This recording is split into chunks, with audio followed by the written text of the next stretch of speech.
Is racism hurting you? On issues of race, are you unable to speak, think, and act with clarity and confidence? Are you tired of laughing when nothing is funny, smiling when you are not happy, agreeing when you really disagree?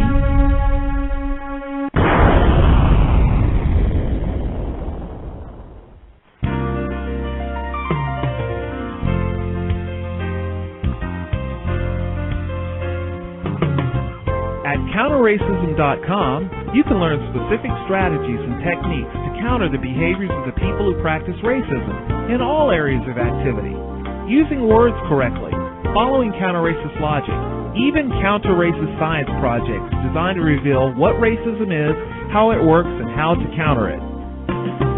The open-source code writing format allows you to pick and choose from a variety of counter-racist suggestions so you can produce the code that works for you. Stop by counterracism.com today and help replace racism with justice. That's counter-racism.com. Our people are very serious about not being very serious. Meanwhile, white people are very serious about playing hardball against us. And this hardball is called genocide. Context of White Supremacy, Gus T. Renegade, and Justice in for another program to share constructive information on racism, white supremacy, what it is, and how it works. Thank you, everyone, for tuning into the broadcast. And this is the second consecutive year that we have broadcast live, exact same time with the Super Bowl, and it is being done intentionally. There should be nothing more important than replacing white supremacy with justice immediately. I wouldn't care who's playing, how the game is, how many sex-offending white people they drag out onto the field to play. None of that should compare to the problems black people, non-white people face worldwide, and replacing the system of white supremacy immediately. That said, we want to hop into the program. Our guest, he is going to be doing a 2-day seminar. It will be February 19th. That would be Saturday, February 19th, and Sunday, February 20th, 2011 in Brooklyn, New York. This seminar, the Preserve Our History Forever 2-day seminar. It will be featuring serious topics on holistic health, sex, love, and relationships. Lots of excellent information. Definitely recommend folks check it out. If you want more information about this event, the number to dial is 718-363-8043. This is with King Simon Productions. That number again, 718-363-8043.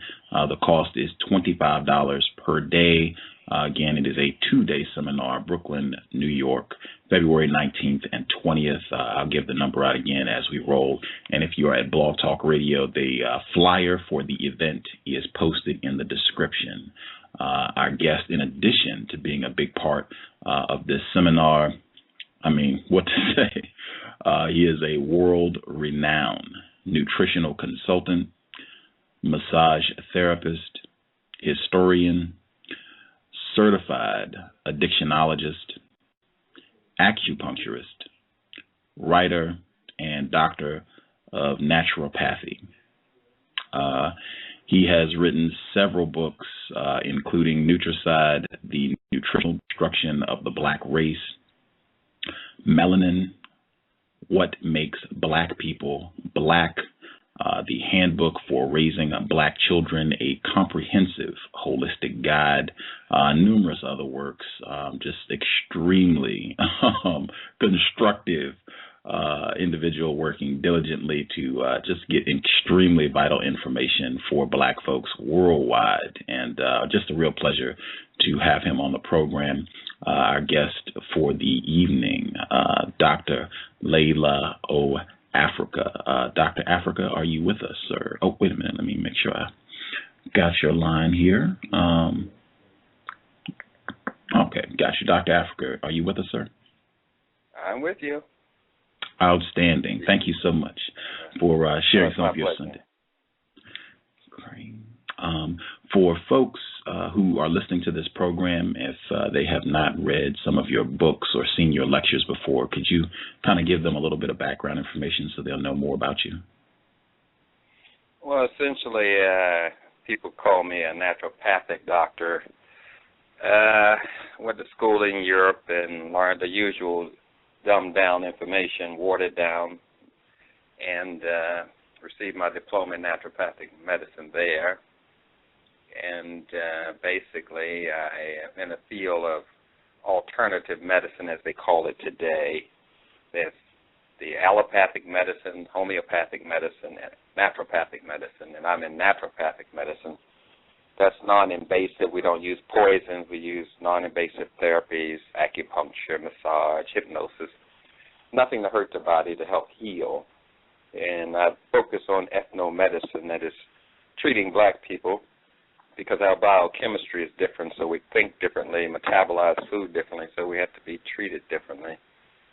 But I did work for 15 years as a psychotherapist doing therapy on white people in the military and private institutions.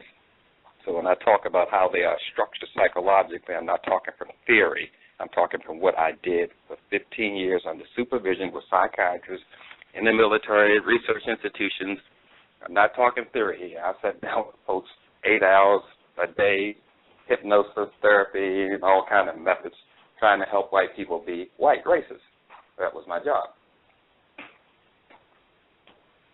Wow. Still there? Yes, sir. I didn't know that information about you, but wow. Yeah.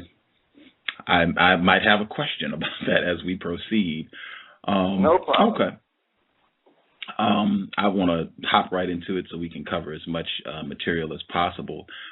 This program, the context of white supremacy, I have unfortunately concluded that we are in a global system of racism, white supremacy. I use those two terms as synonyms.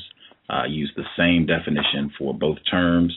That definition is as follows: a global system of people who classify themselves as white and are dedicated to abusing and or subjugating everyone in the known universe whom they classify as not white.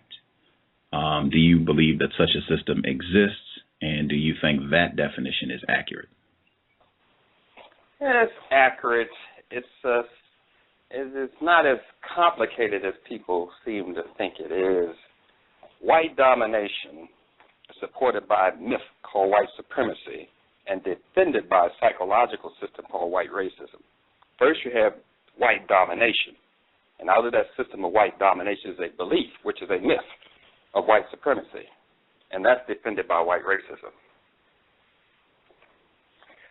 We have to go back to see how this whole thing was structured. They don't sit down and deliberately draw diagrams to say they're white supremacists.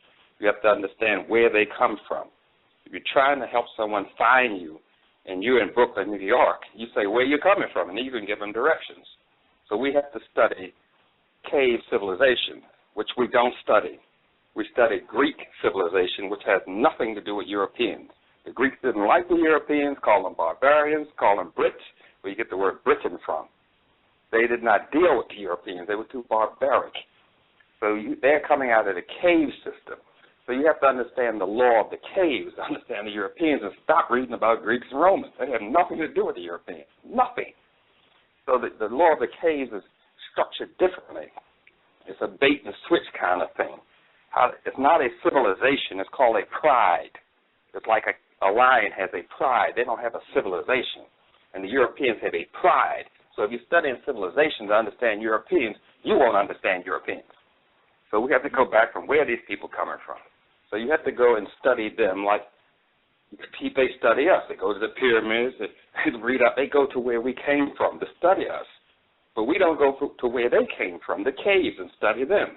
So I went to their caves. I went to the caves in England, Germany. I went to their caves and studied them, just like they go to the pyramids and study us. So I come from a different perspective here. That's what I'm trying to tell you. If you want to understand these people, go study where they came from, just like they do with us. And you can't fight the system because you have to understand who you're fighting. You can't get in the ring with Muhammad Ali blindfold. They don't have that kind of civilizational structure. They have a pride, which is totally different from civilization. Going back to the original language, which they did not have.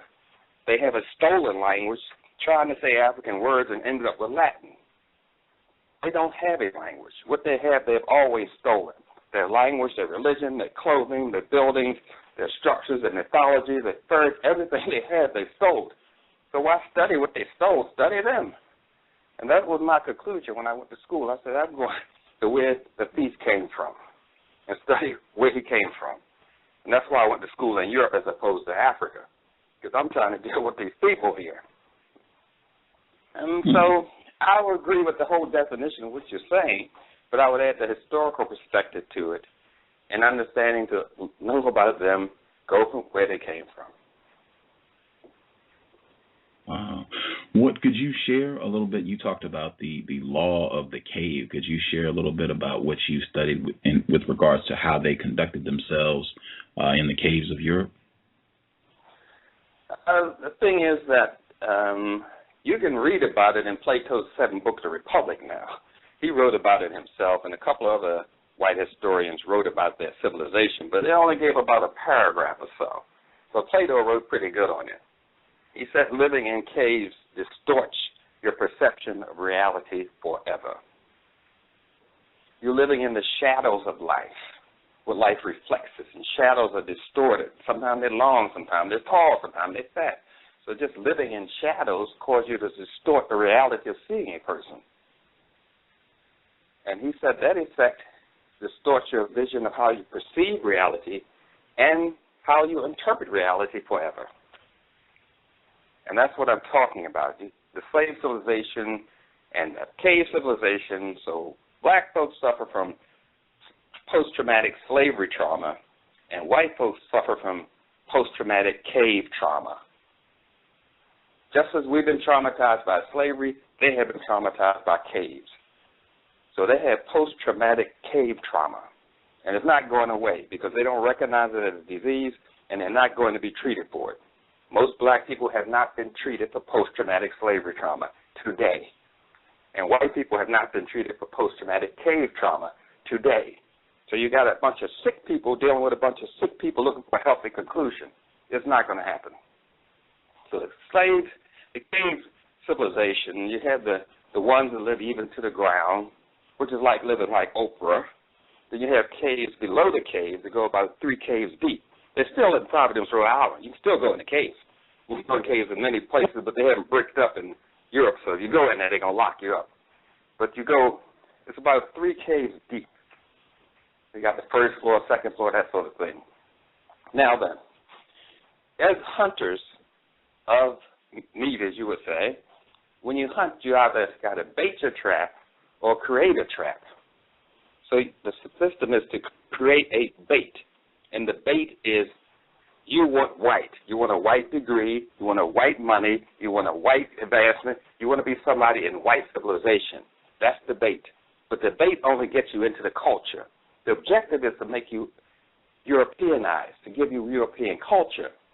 The bait is money. The bait is homosexuality. The bait draws you in. But once you're in, you get acculturated.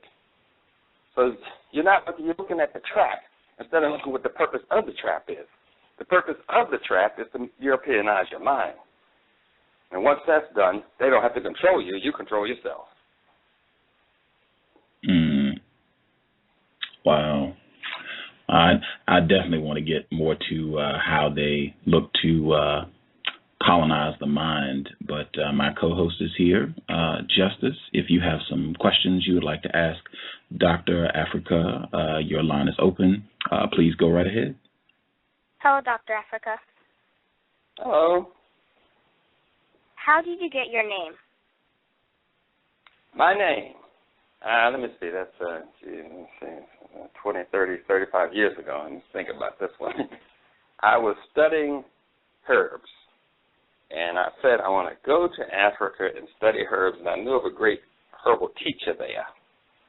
And I was going to on my way to go about a couple of months, and I was in a health food store picking up some herbs, and there was a guy from Nigeria somewhere in there. And then he started talking. I talked to him. I said, yeah, man, I'm on my way to Africa. I'm going to study herbology with this great teacher. He said, that's my father. I said, okay. He said, well, why go over there with the same problems to destroy Africa? Maybe you ought to get rid of those problems and don't bring them to Africa. I said, that makes sense. He said, study with me and I'll help you out so you won't bring to Africa the very problems that are destroying Africa. So I studied with him for a couple of years, and I became Llaila Afrika. Out of that, I was some kind of priest, kind of modality, something like that, studying all types of African civilizations and that sort of thing. But I was also a psychotherapist at a medical hospital at the time, so I knew how to deconstruct behavior. So I saw a little bit more in what he was saying and what he was saying. So that's what happened. I kind of graduated from the course, and it comes to you, because I had to go in the forest blindfold and pick out herbs. So after a while, the herbs come to you, and the name comes to you from the plants and from the earth. So I came from an herb-plant system of indoctrination or rites of passage, as you would call it today. And that's how my name came. How did you become informed about racism, white supremacy? Informed? I don't think I was informed. I was mostly a victim of it. Jeez. I come out of the South, and if I walked on the sidewalk on the street and a white person was coming, I had to walk and get in the street and get off the sidewalk. I come out of the whole subjugation of the thing and lynchings of black people and all that kind of stuff. I come out of that forced understanding of the situation. It wasn't a textbook thing. Lynchings and all kind of stuff going on around me at the time, aside from being spit on and all that kind of stuff. I guess I backed into it. And then I heard, Neely Fuller was active then, and Francis Cress Wellson, Dr. Wellson, and all that sort of thing. So I was around a lot of people at that time. That was during that time. And a lot of people I socialized with that knew they're gone. Stokely Carmichael, I used to take care of him, and H. Rap Brown, I used to take care of him and his wife. So I was around it was a different atmosphere for me. So a lot of it was reading, and a lot of it was personal experience. But we didn't name it anything called white supremacy. We just called it the white man. And we called it the white man, and we called them what they were. We said their nose was so big that when they talk, it sounded like they're honking a horn. So we called them honkies. And because the slave master used to crack the whip on us, we used to call them crackers. So we call white supremacy crackers and hunkies and the white man. We just didn't have that formal label that you have today. Do you believe there is a system of racism, white supremacy? I can believe there's snow in the sky. Belief means nothing in this world. Facts which rule the world, but belief is the thing that drives facts out of the door. So what I believe is one thing, but I've been a victim of it. I don't have to believe it. I was experienced it in a war. These white people were racist during a war against me and other blacks. I've been in 2 wars with these people. I don't believe it. I've lived this thing. I've seen them do it. I've seen them lynch people in the shower when I was in the military. And that's no belief. This is my life. Why and how did you want to become a lecturer and author? My dear, I didn't want to become a lecturer or author or Dr. Afrika. I wanted to become a fireman. I was a little boy. I wanted to become what little boys want. And I thought Tarzan was a great man who hung on a tree and swung through the jungle and scared every black person, rhinoceros and elephant and everything. I was a little boy, and what I wanted was what little boys want.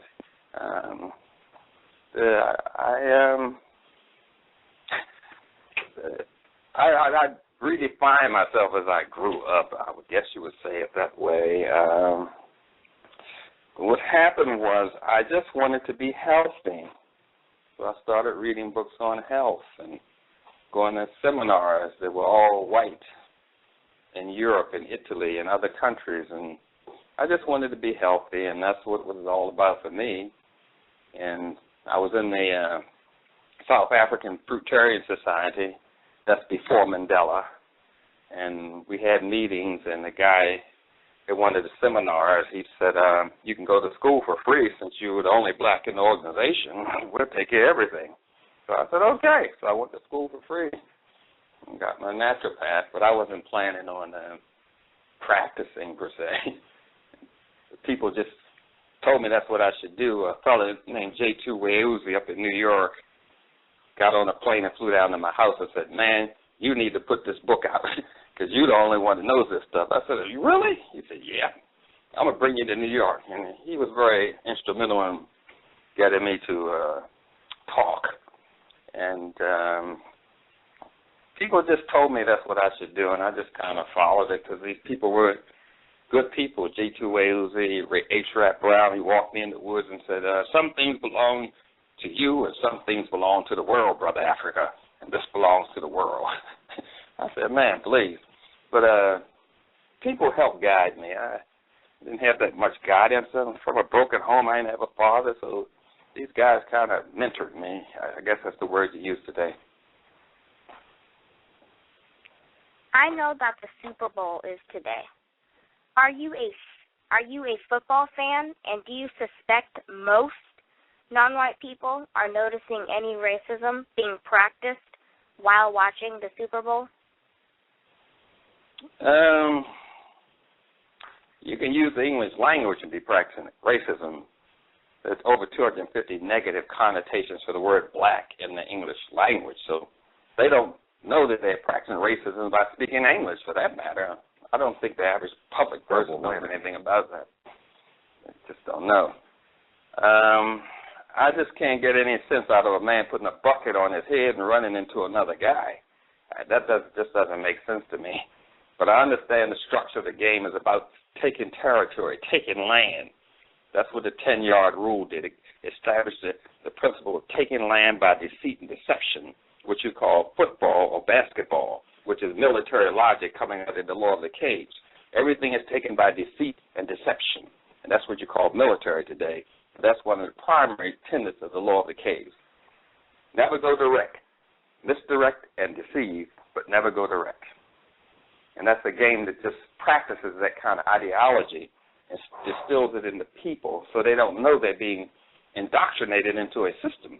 They think they're watching a game, but they're being played psychologically. It's a game of stealing land, 10 yards at a time. It's like they stole Africa, just like they stole North and South America. One bush at a time, 10 yards at a time. Deceit and deception. You didn't answer the part about are you a football fan? I don't. Did you answer that part? Yeah, I said it doesn't make sense to me to put a bucket in your head and run into another man. What's the point? I can't deal with that. Doesn't make sense. You call it football. I call it just, it doesn't make sense. That's all. So no, I am not a football fan, baseball fan, wrestling fan, boxing fan. I'm not any of those fanatics. My fanaticism is to be free. I'm a fan of freedom. Do you have any white friends? Well, a white person could never be my friend, period. I have to associate with them, but they cannot be my friend. Never. I can associate with them, but friend, no. No. Okay. all I need is just a yes or no on this one. Do you think non-white people can practice racism?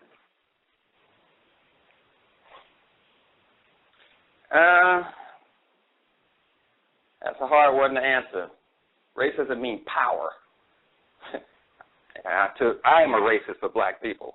That's what I'm about. I'm a racist myself, to be black, to be proud. So I am a racist. Racism can be positive and negative. Every word can be positive and negative. Every word. Every emotion can be positive and negative. Anger can be positive. It can be negative. When you just look at a negative word, you're coming out of the European educational system. Every word, every emotion, every thought can be negative and positive. You just said you are a racist. Oh, yeah, positive. Do you think people should stay away from you? I want prejudice, racist, lying, Japanese, Chinese, and white people and black people to stay the hell away from me, yes. Absolutely. Wow. Okay, I don't have any more questions at this time. Go ahead, Gus. Just email me if you have more, no problem. LailaAfrica@gmail.com. Just email me. No problem. Context of White Supremacy. And I just want to point out with the football, stealing, no coincidence, the Steelers are in the Super Bowl. You talked about, just the way that the racist European culture is transmitted, and one of the main objectives is to get your mind addicted and ensnared in this European way of thinking. Fairy tales. You've done extensive research on the long-term damage that can be caused by black children being indoctrinated with these fairy tales. Can you kind of go into some of that with our listeners?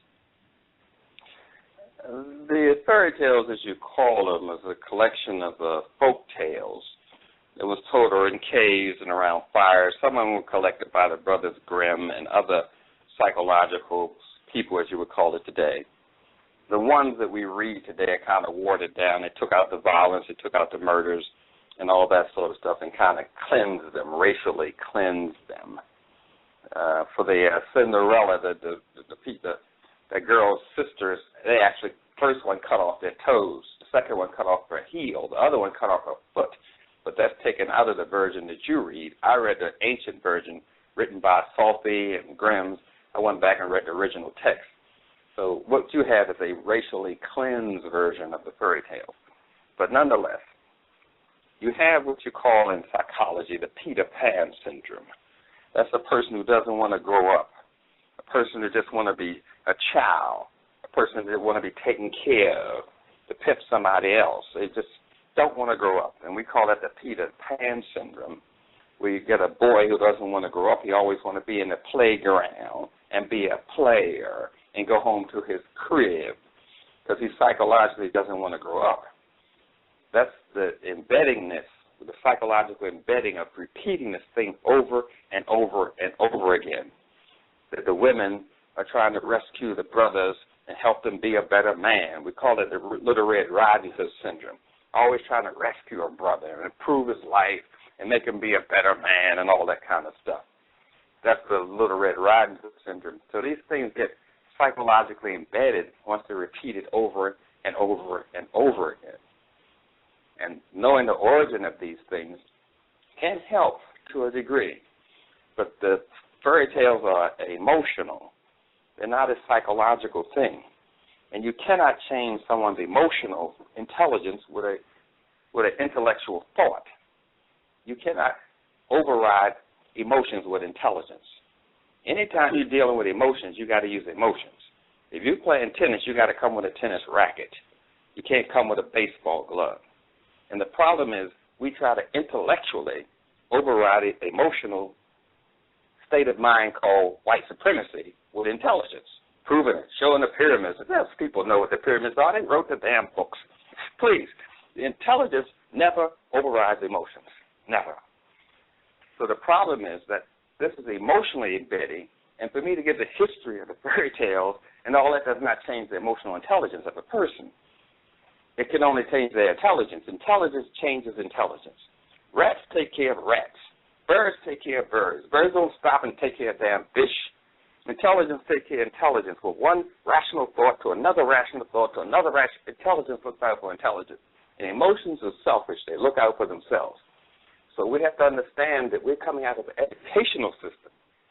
There's a European educational system, and we're using that to try to define our position and define a way to freedom. You cannot use that system, that psychological matrix that you call it today, to get out of this condition. You have to use black psychology, African-centered psychology, which is what I teach to understand the situation, but you can't use this white stuff to do that. No, it doesn't happen. So the psychological embedding of the fairy tales deals with an emotional net. We call it a neural net. Emotions are established in a net, sort of like a spider web. And anger is attached to love. Jealousy is attached to hate. All of these emotions are tied together in what we call a neural net. And to trigger love, you can make someone angry and they'll love you.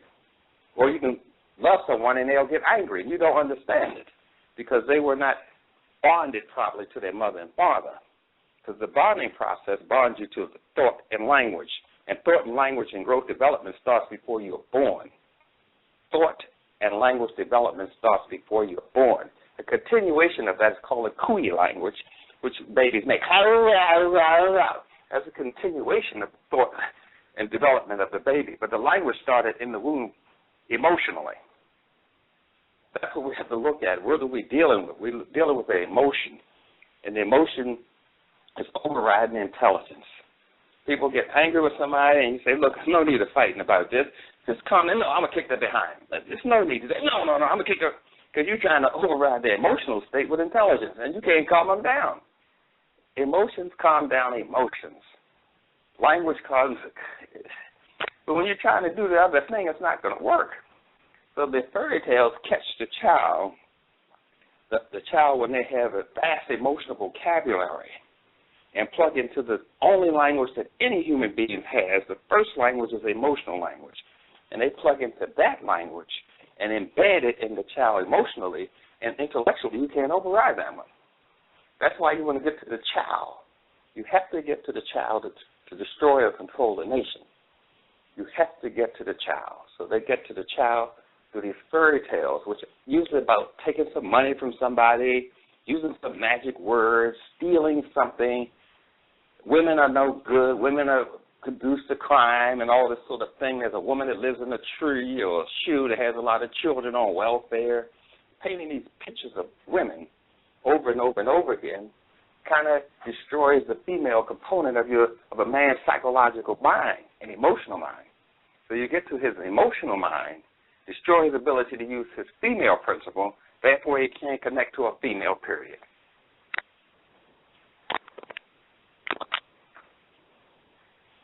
Oh, wow.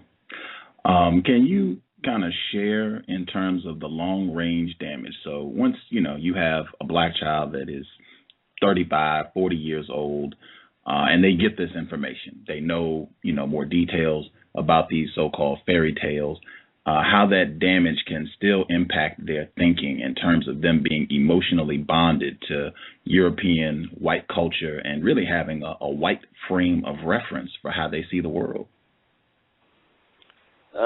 Unfortunately, they become casualties of the war. Because we have been in a war with white people since the Hippocs came into Africa. So we don't recognize that we're in a war, but we are in a war, and we're dying at a higher rate now than we were dying in slavery. Nonetheless, this ability to override the emotional state of consciousness requires an emotional vocabulary. So that requires going through some kind of therapeutic protocol to establish emotional vocabulary, so I can establish an emotional budget, so I can establish an emotional expense account, so the person can have an ability to understand their biochemical emotional personality, which they don't have. So they cannot override this system because they're still on Windows 98, and any updated program you put in there is not going to register, because you can't change Windows 98 unless you delete it and put in the new program.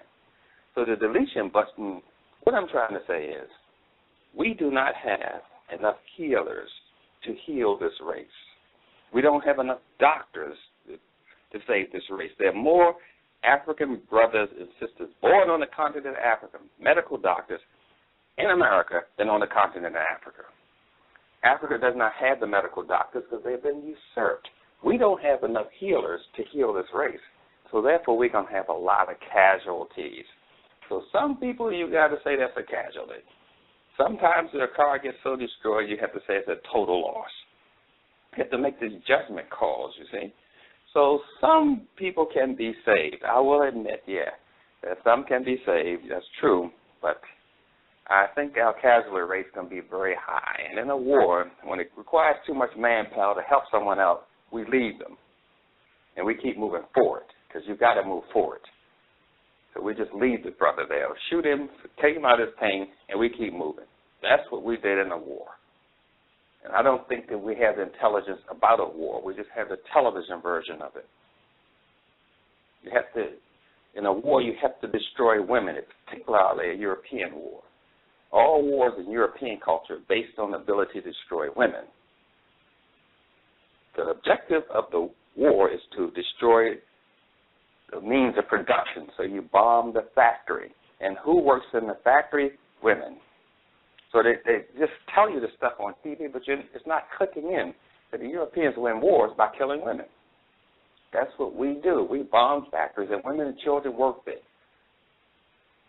The soldiers that don't work in the factory. So when we're looking at the Europeans' definition of war, there are many other definitions of war and how wars were fought. But we are looking at the colonization of thought, the colonization of emotions, the colonization of the concept of God. Dr. Henry Clark used to talk on this. The Europeans have colonized the concept of God and made God into a man. That's not in our culture. They've colonized how we dream. So if you want to find out how you dream, you got to go buy a white dream book. They have colonized our concept of dreams. The only way to get out of this thing is to get out of this thing. Just have to step away, draw a line, and say, I'm not crossing this line. Because the rest of this work has to be done by other people. School teachers, dancers, singers, everyone has to go into African-centered modalities for us to get out of it. And that's somebody else's job, to make their singing African-centered, to make the dance movement African-centered, instead of just moving your hips for some sexual reason. Movement of dance is supposed to express some kind of philosophical or spiritual concept. If you're moving your hips and you cannot explain it, then stop moving your hips. That's what we're dancing. It has to be African-centered. So we need a lot of healers, dancing healers, language healers, and we don't have them. So we're going to have a lot of casualties. So some people, I can help, and other healers can help, but other ones, let it go, scratch it, casualty of war. Context of white supremacy. I want to make sure I don't forget. You said that you worked and did therapy in the military with white people. Can you share some of what you learned during therapy for these white people? You said helping them to be racist. Oh, of course, that was my job. Hell, I had to pay my mortgage. You know what I mean? Let's see. I worked at a private psychiatric institution in Pennsylvania, research institution, for a psychiatric corporation. I did that for a few years. And then I went to addictive services and worked as a therapist in women's prison and men's prison. And then I was a psychotherapist in the military, and then I became a nurse.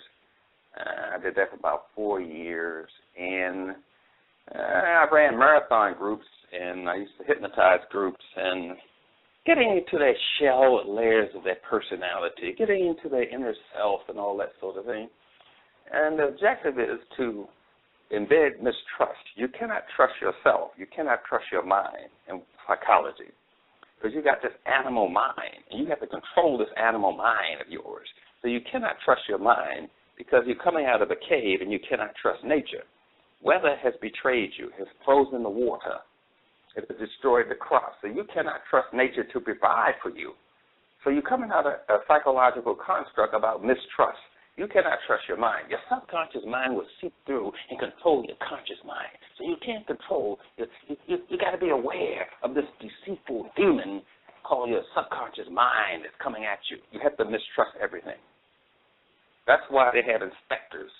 They inspect bikes. They inspect toothpicks. They inspect houses. They inspect nails.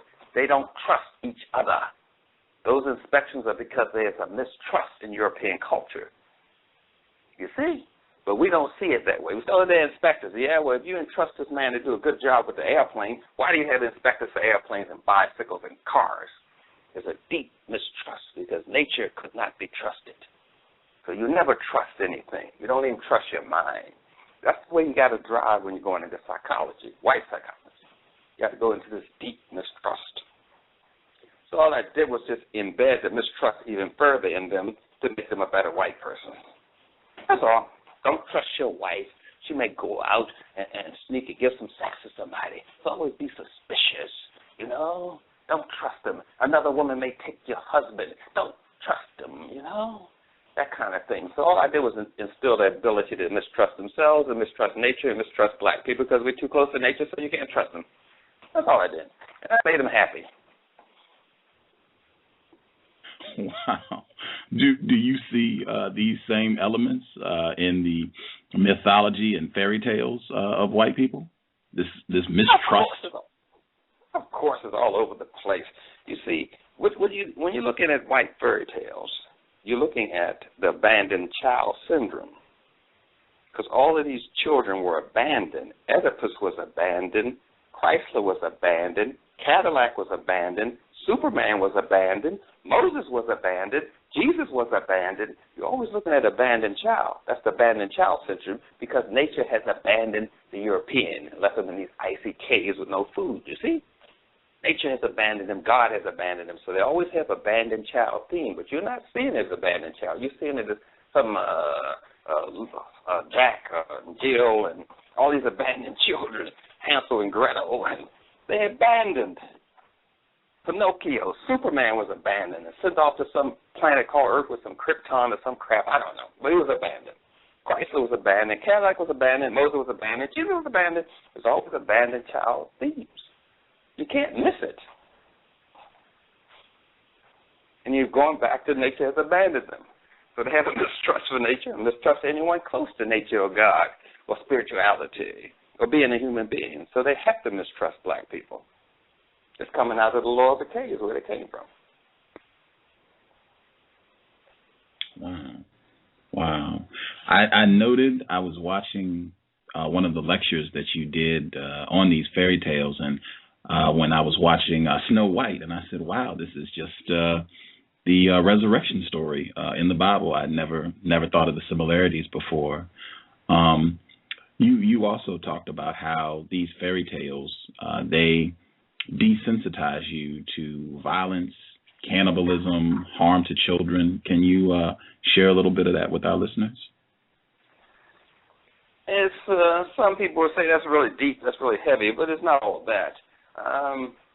It's sort of like you have these sirens and things going off in the neighborhood, the siren of a police car or ambulance or fire engine. But originally, they set that siren sound to a baby crying, because that's when a dog gets alert when they hear baby crying. So the sirens go, going through the neighborhood crying, which desensitizes you to care for your own children. And eventually you let the state care for them. You see? It desensitizes your ability to care. But we don't see it that way. We're just walking around oblivious to this onslaught of white supremacy attack, which is fueled on white domination. The objective is to dominate. As Dr. Henry Clark would say, white people don't play fractions. They want the whole thing. They didn't want a piece of America. They want the whole damn thing. They don't want a piece of Africa. They want the whole thing, because Europeans don't play fractions. You couldn't afford that. You couldn't afford to share in a cave situation. It would get overcrowded and take away your food supply. So you had to have the whole cave. So you bond with your brother's wife, and that caused a clan. Then you bond with your clan bonds with another clan, forming a tribe. Then your tribe bonds and forms a kingdom. And then your kingdom forms and forms an empire. But the first thing is you are building a clan or structure a clan to protect your domain because you know that these people will try to steal it from you. So you're building a civilization based on stealing and deception. That's the whole foundation of the cave civilization. You can't trust these other cave people. They take your stuff. They take your food. It's the nature of how they are. It's not an evil thing how they are. That's just how they are. And once you understand what a rat is or a dog is, then you're able to defend yourself and protect yourself. You don't say a dog is evil. You don't say a rat is evil. Once you understand it, then you're able to protect yourself. So you have to understand the European. You can't cure them. You're black. The only person who can cure a European is a European. The only person who can protect a rat is another rat. You cannot cure a European by talking about white supremacy, white racism. The only person who can cure a European is a European. The best thing to do is understand the nature of them and get the hell away from it as far as you can. Wow. Would you say it's accurate for a black person giving their child these European fairy tales that is a form of abuse and or neglect? That's a form of destruction. You never get that child back. In some degree, they're damaged forever. Either emotionally, spiritually, sexually, to some degree, they're damaged forever. And because we're unaware of it, we do it. It's like black folks walking around when these Europeans are having a spiritual ritual. They put a candle out, and then they cut out a pumpkin, and then they put a god next to it, a straw god, and you don't see it as an altar. And they throw away the pumpkin, because that's altar food. That's altar fruit.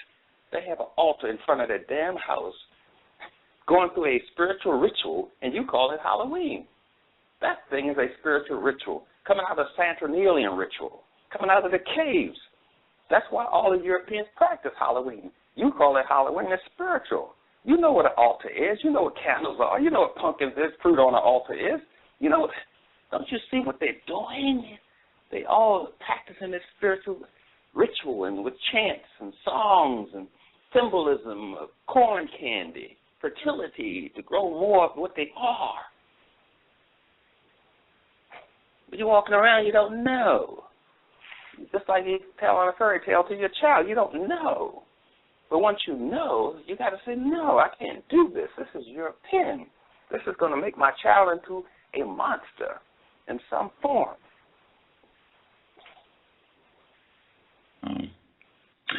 Context of White Supremacy.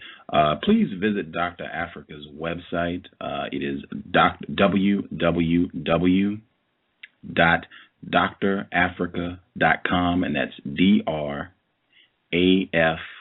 DRAFRIKA.com. So www.drafrika.com.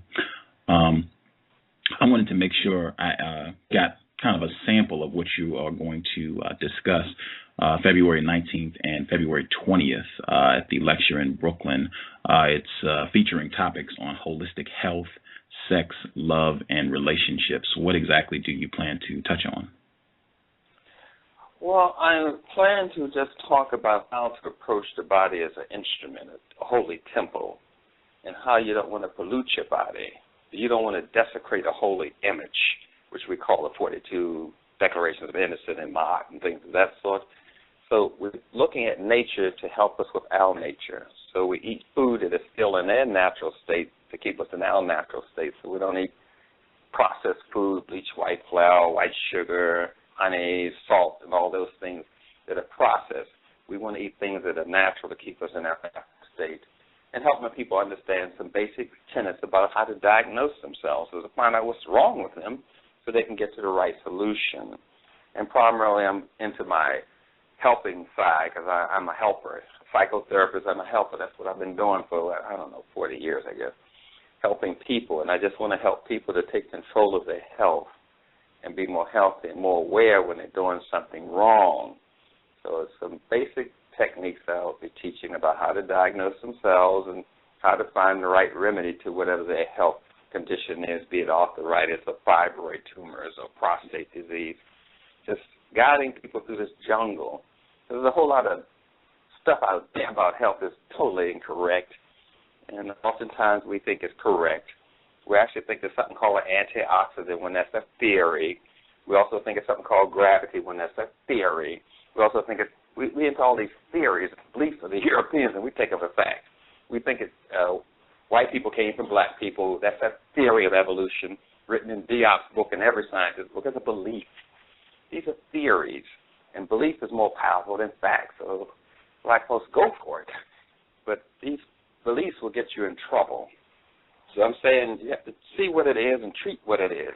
That's what Mary Seacole said, the Caribbean who taught Florence Nightingale, the black lady. Said, you see what it is and you treat what it is. And that's how she taught Florence Nightingale, who died of syphilis for helping the soldiers out in her own way, whatever she did, the wretched person that she was. Nonetheless, I'm just saying, I'm teaching you how to see the body through African eyes, see what it is so you can treat what it is. And never treat a designer name like lupus and Alzheimer's and Parkinson. Those are designer names. There's something wrong with the nervous system, we treat the nervous system. And so I'm trying to teach people just to capture their body again and empower themselves. Wow. And when you say holistic health, that means? And that means that in my world, in our black world, as they call it today, we believe we come from the spirit world, and that manifests mind, and mind manifests body. That's my belief. Spirit, mind, and body. The Europeans believe that what you can see and measure, that's what I want to control, so they go body, mind, spirit. That's European. We say spirit, mind, body. That's African-centered. So I'm teaching that, just a way to reorganize your thinking, to reorganize the way you approach life so you can get to the right solution. Because the first step is to call things by their right name to get the right solution. And that's what I'm going back to, just recapture that sort of understanding. And as we get into holistic sex and understanding, I'm getting into the basic structure of a civilization and how a marriage or a relationship reflects the cultures and helps to feed the culture. And the purpose of the relationship is to honor God and the person. I'm going back to that way in which we look at each other instead of looking at each other's behind, which comes out of Greek culture. So we're looking at each other like we're white people. And we expect a black solution in our relationship when we approach it white. So I'm just going back and say, look, we got to restructure all these things that were taken from us when they took away our culture, our language, our clothing, our shoes, our songs. We got to go back and sanko for this so we can get to the right solution. Because my objective is to help people. But people hear me talking about history and psychology and they get this wrong thing. My whole objective is to help black people. I'm not into helping white people. I'm into helping black people. So we can be healthy, because we got a debt that we have to pay to those people that died in those cane fields and those cotton fields and on those rice plantations. We owe them something because they provided us with a future. So we owe it to our ancestors to be healthy, to save our children from hyperactivity and Ritalin, save ourselves from Viagra and all these kind of things that produce psychological damage to us. We owe it to them. Wow. Are you going to touch on relationships at all? Because I saw that was part of it as well. Yeah, I'm talking about the tenets of a relationship. What are the variables that put it together? How you structure it? How do you argue properly? How do you get out of an argument? How do you build a relationship? How do you overcome mistrust? How do you overcome adultery? How do you overcome someone who masturbates? How do you overcome these things in a relationship to keep the relationship going or to be much aware to stop it? So I'm going back to the basic tenets of a relationship, to be political, military, economic, spiritual. Those things that are components of a relationship. It has to be economic. It has to be military. It has to be spiritual. It has to be social. Those are the things that you build a relationship on. If it's not addressing those issues, it's going to fail. Wow. I want, again, the 2-day seminar is going to be February 19th and February 20th, Brooklyn, New York. If you want to get more information, the number to dial is 718-363-8043.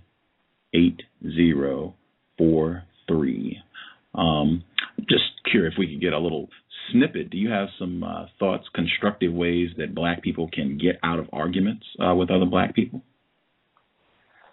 You basically, I just want to know that I used to be a marriage counselor, and I used to help suicide. I used to help rape. I did all those kind of things you did in psychology, paranoid schizophrenics, and people that ate their own bowel movements. I used to do that kind of work, you know.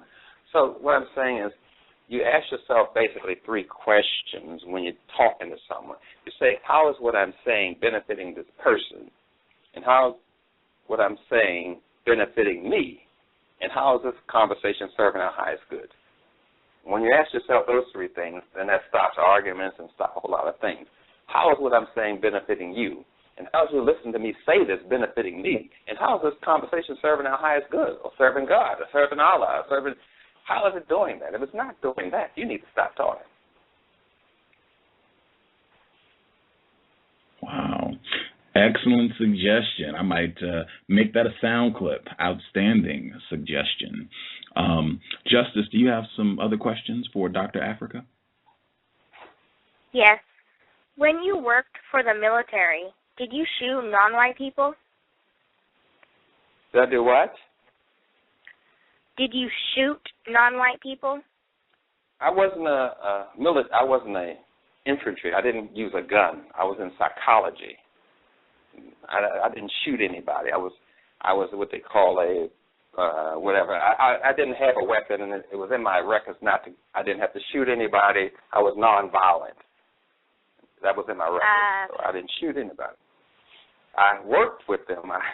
Psychology and as a nurse, Japanese, Chinese, Samoans, white people, black people. I did work with them as a nurse and as a psychotherapist. And that's what I did. I worked with their children, their wives. That was my job. To be a herbologist, did you have to get a medical degree or some type of degree? No, you don't have to get a degree to be a herbalist. Or a degree just means you have a degree of understanding. That's why Europeans give it to you. That means you don't understand the whole subject. You just understand the degree of the subject. And Europeans only understand the degree of a subject, so they give you a degree. But when you're in holistic science, you understand the whole subject. And so you don't want a degree. You want the whole understanding. So I understand the herbs, how they talk, why they have a certain color. Lycopene is red. Xanthine gives you purple, and understanding the purple is related to potassium. So the colors give you a clue as to what the vitamin and mineral content of the plant is, just from reading the colors and reading how they grow and reading the leaves and the roots. And then I had to read the soil, because certain plants indicate what nutrients are missing in the soil. So understanding from the earth up, because you dance from your feet up and you understand herbs from the soil up. So I got into a whole nother. But the way they teach it in school today is just fluff.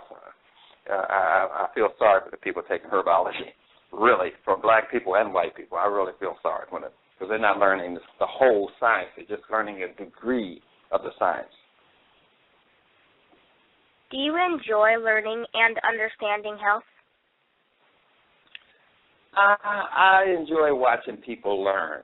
I mostly teach these days, but I do some treatment, but I enjoy watching people learn. That's a good thing for me. It fuels me, particularly children. That really keeps me going. Your book title, Melanin, What Makes Black People Black.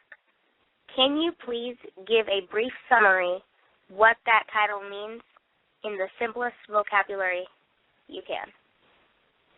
Yeah, I wish I did have a simplest vocabulary. That's very challenging there.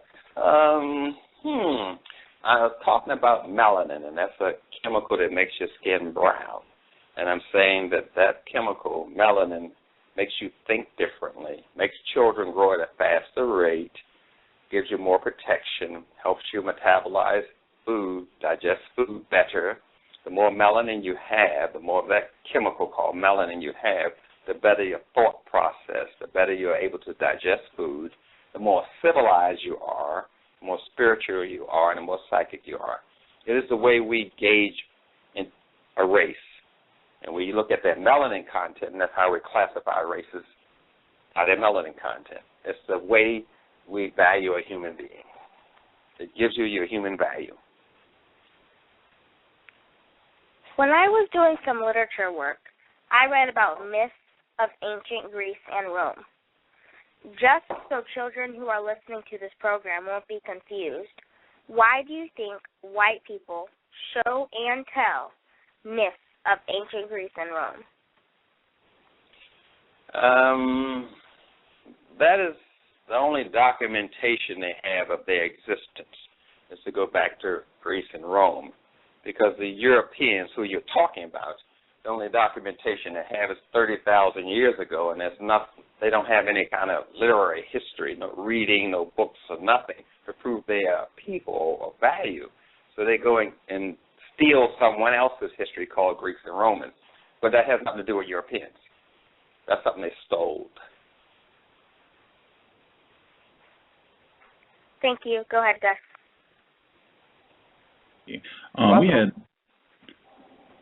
We had a lot of people that dialed in. I wanted to see if we could pick up a couple questions. Is that acceptable, Dr. Afrika? Yeah, that's fine. Okay. Let's see, Mr. Duff Lee. Mr. Duff Lee, if you have a question for Dr. Afrika, your line is open.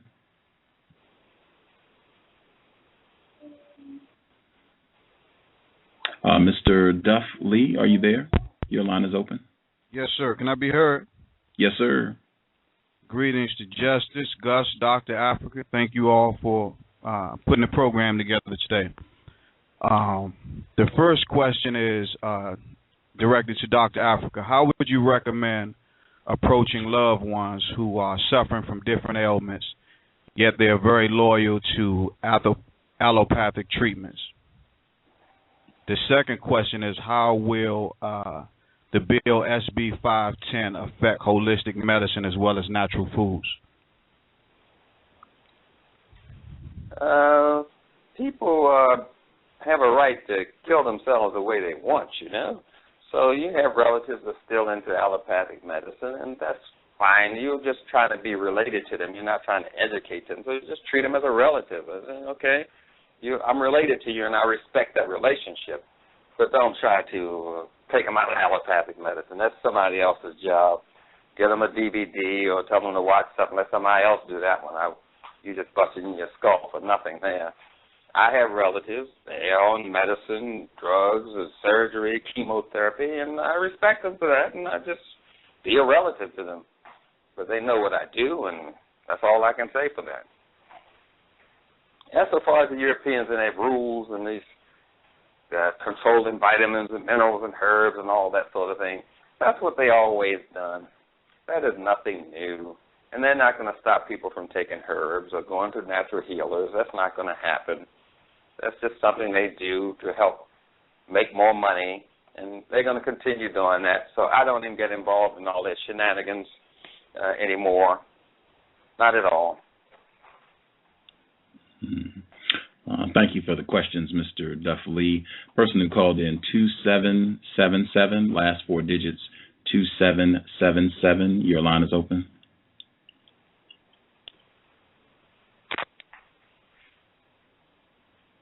Person who called in, last four digits 2777. Did you have a question? Okay. Person who called in 9427. Did you have a question? 9427. Yes, sir. Good evening. How is everyone today?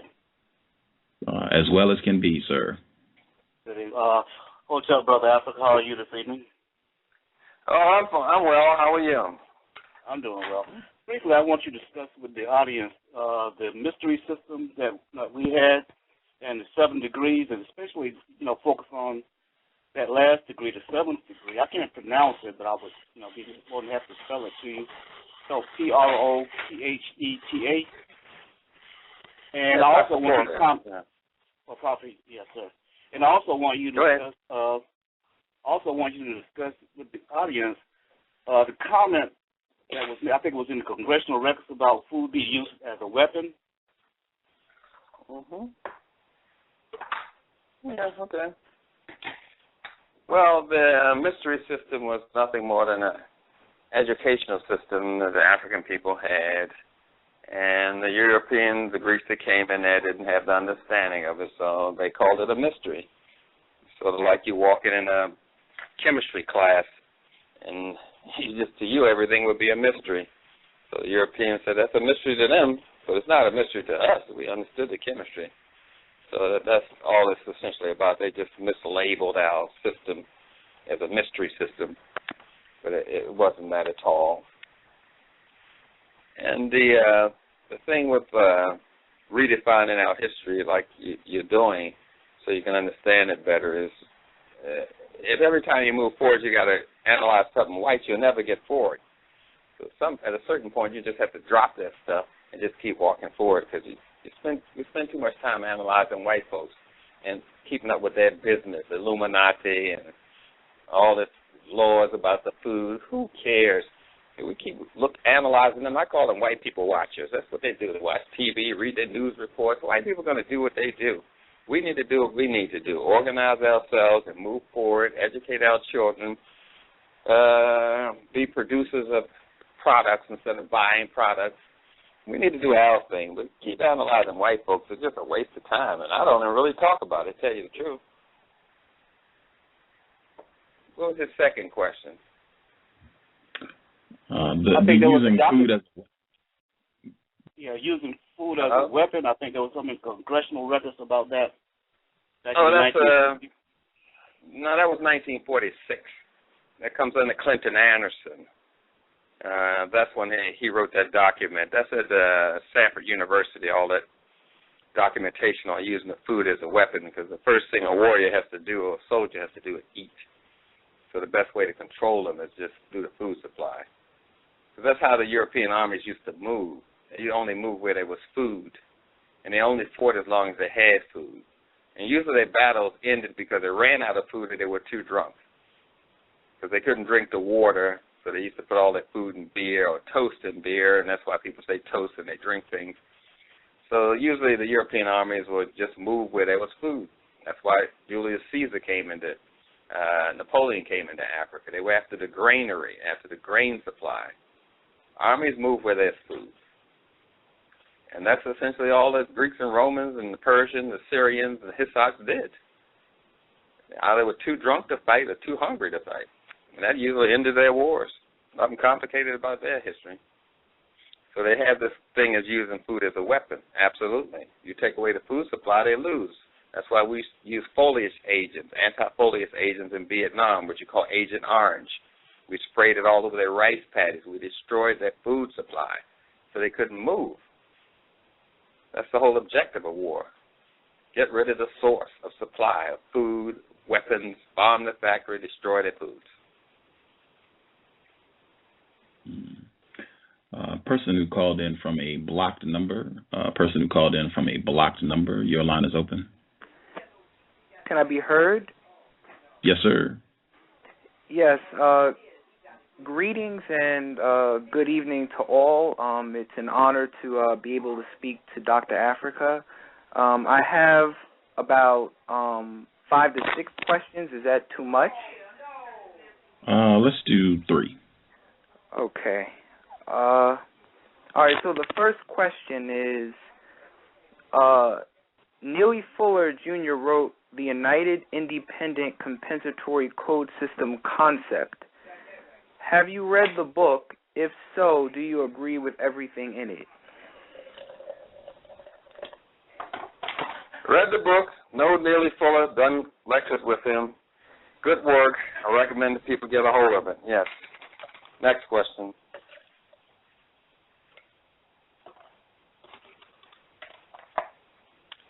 Are there different? Hello?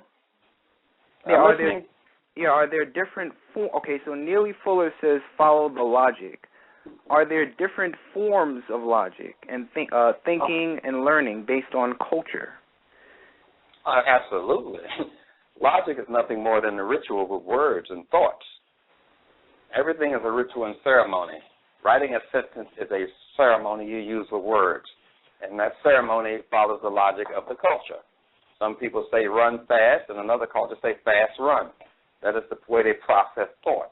And in different thought systems, the thought systems come out of culture. So the first thing you have to understand is culture, to organize a thought system. You see?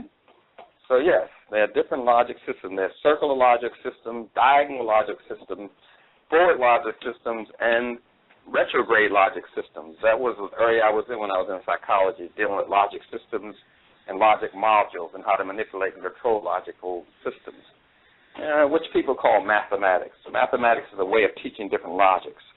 So I was a math major for a while, so I could learn different logic systems.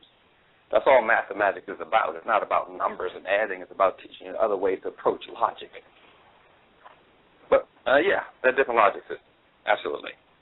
Okay, thank you. What is blackness, Africanness, whiteness, and what do you think about interracial relationships? Blackness, whiteness, that's just someone who's affirming their culture in themselves. Someone who's into blackness is affirming their African culture. That's good. Someone in whiteness is confirming their European culture. That's a good thing.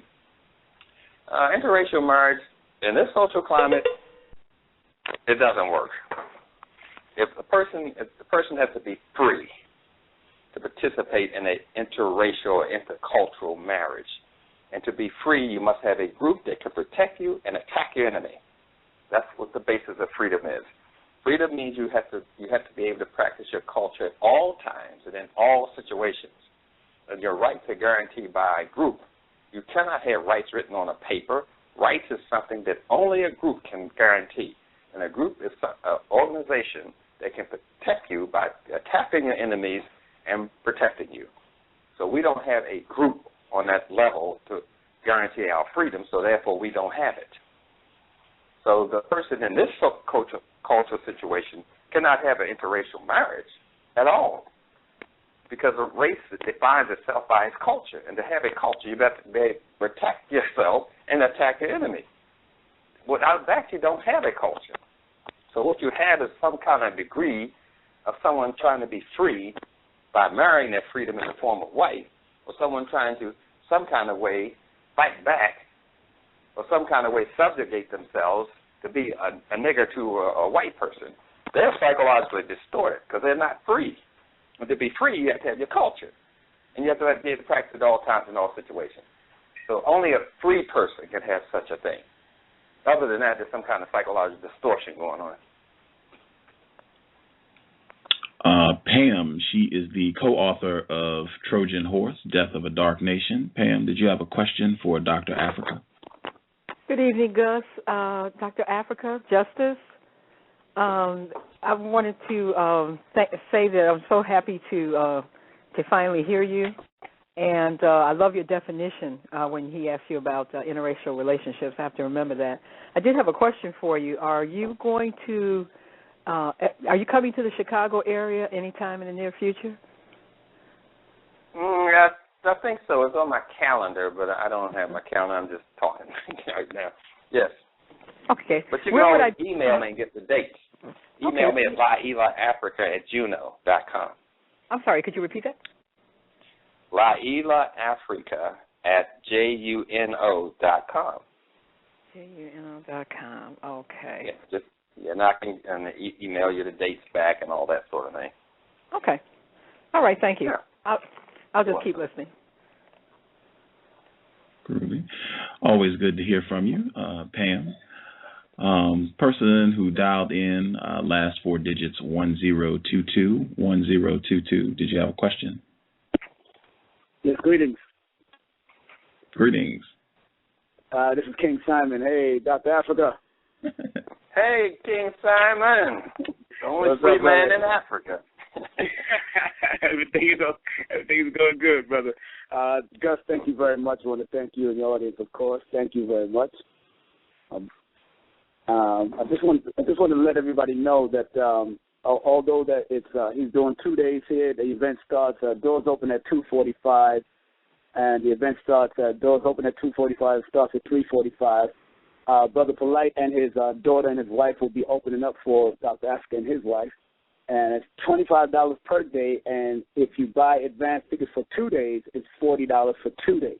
So make sure you get your advance tickets before February 18th. My office number, those who want to call me, can call me at 347-496-1022. That's my office number if they want to get advance tickets, whether they want to deal with postal money order, et cetera, et cetera.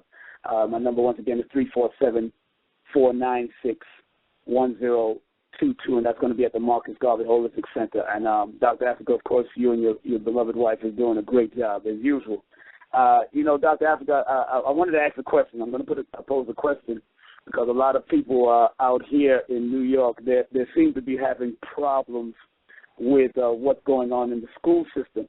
Now, a lot of schools are being shut down here in New York.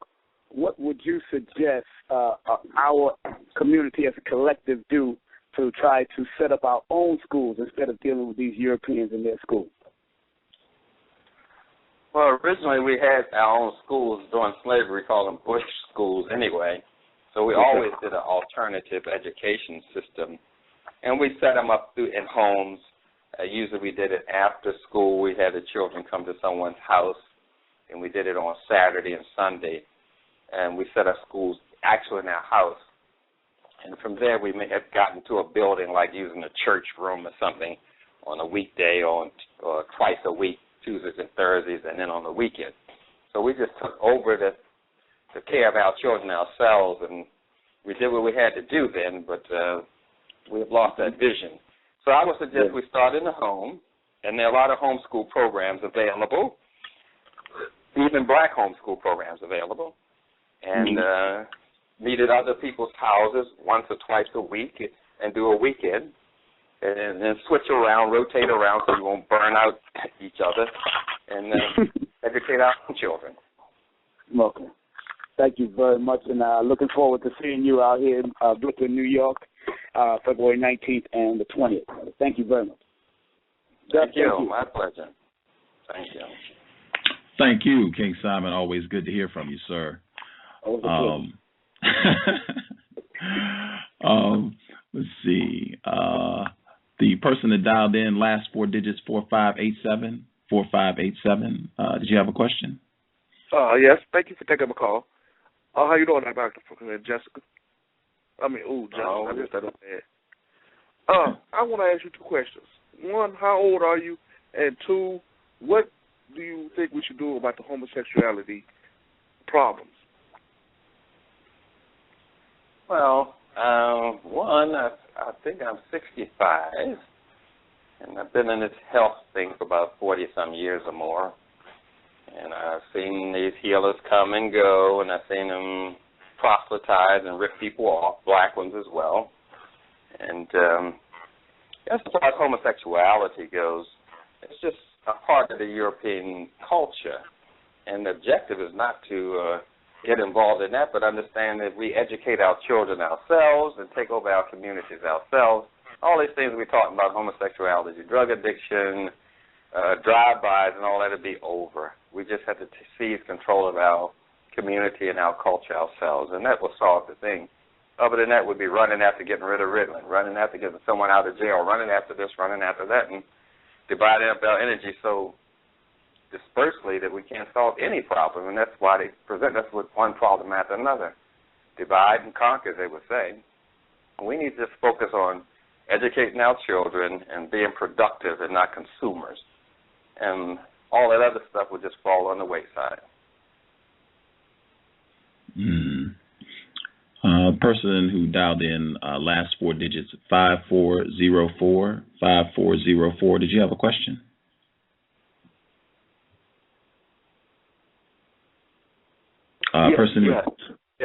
Yes. How you doing, Gus, Justice, and Dr. Afrika?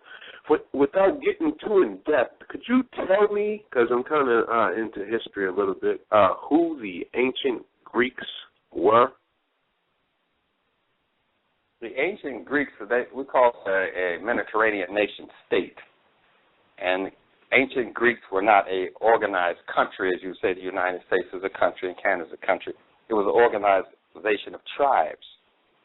And whatever tribe that was in charge, because it wasn't formally organized as a country any more than France or Germany was. This is all new, and we putting a new definition on a situation that in the past that didn't exist. So, like you say, in Nigeria and Algeria and Niger and all those Togo, all those places didn't exist. That's new to the continent of Africa. So this concept that we're talking about Greece is mostly a bunch of families. It wasn't organized formally as a country at all. Now, as so far as where they came from and where trees came from and where water comes from, that's not my area. I can tell you how they function and what they did, but where air comes from is not in my area at all. I don't get involved in all that, where the white people come from, where the Greeks come from, where the Africans come from, where did ants come from, where did dirt come from. That's not my area. I can tell you how the function of dirt and ants and people, but I can't get into that one. I'm sorry, but that's about as far as I can go with that. But for those people who are calling, I can answer questions, but sometimes you can email me at LailaAfrica@gmail.com, and I can answer your questions then, because we are coming into Brooklyn to teach. So we will be teaching holistic science and medicine, holistic counseling course to help people get certified and be able to help their family and open up a practice as they want. So keep in mind that we're there, Dr. Stevens and I are there to teach and help empower people to take care of themselves, their community, or open up a practice, and we'll certify people.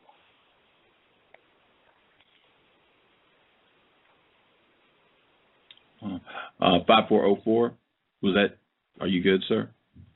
Yeah, I appreciate it. Okay, good job. Good to hear from you. Person who dialed in 2654, did you have a question for Dr. Africa?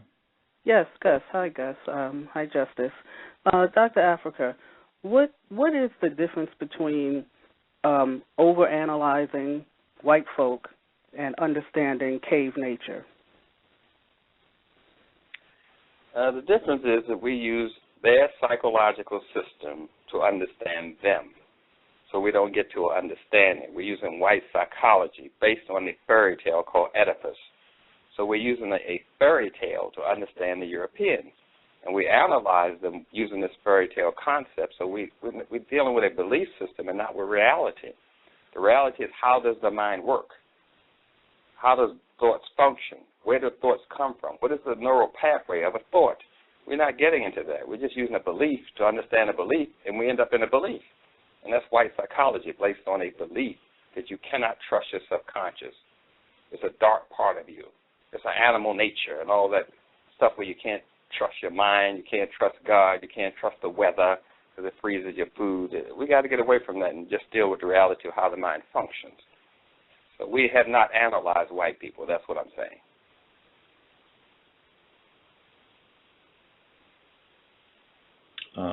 So what are the basic things that we need to know in terms of cave nature, in terms of dealing with white folk? Well, we have to know that some things is not in our range. I don't know how to fix an airplane. That's out of my range. So there are people that can help you talk to them, and as he mentioned earlier, Neil Floyd Jr.'s book, Compensatory Code of White Supremacy, that's a good starting point to help you talk to white people. So we have to start somewhere. So far as dealing with the construct and helping to change things, that's another area. And we do teach holistic psychology, so it gives you the real tools, not the phony tools about some Oedipus and his brother and ego and id and all that fairy tale stuff. So we do teach holistic psychology if someone wants to take that sort of certification.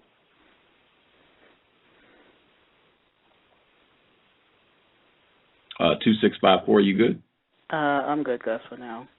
Okay. Thank you for calling in. Person that called in, if you had a question, because there are a lot of people that are on the line, if you have a question, you need to press 1 so I can figure out who is who. Press 1 if you have a question, and the number is 347-215-6071. Person who called in, last 4 digits, 0626. Did you have a question? 0626.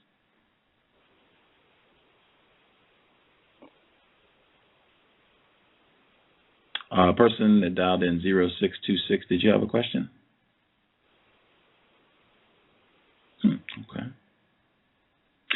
Justice, did you have questions? Make sure I didn't forget you. Justice, did you have questions? If you have offspring, how do you help your offspring learn and understand racism, white supremacy?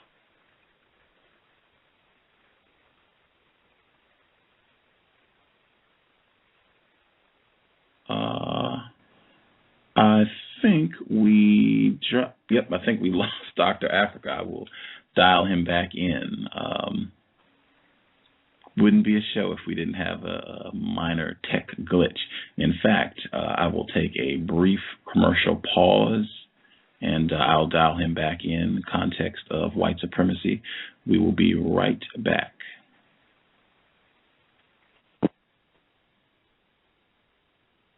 Is racism hurting you? On issues of race, are you unable to speak, think, and act with clarity and confidence? Are you tired of laughing when nothing is funny, smiling when you are not happy, agreeing when you really disagree?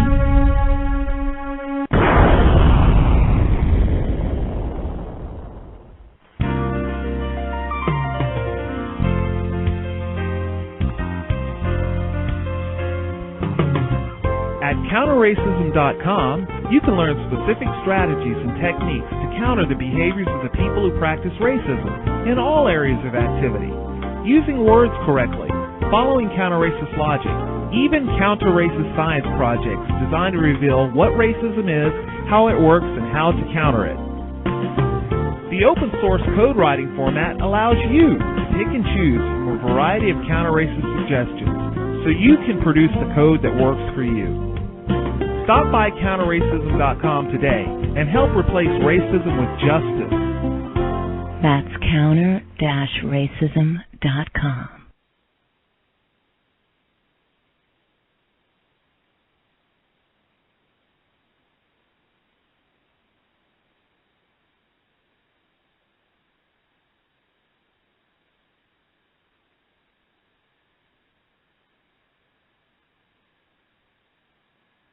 Oh man, I just had him. I was looking at his number on the switch. Okay. We're dialing. Let's see.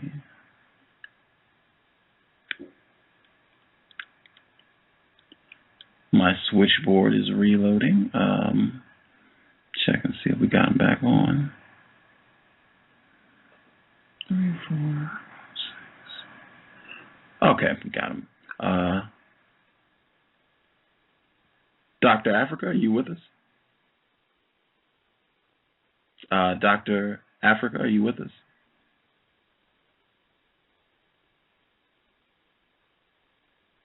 To send this message now, press pound. To replay your message, press 3.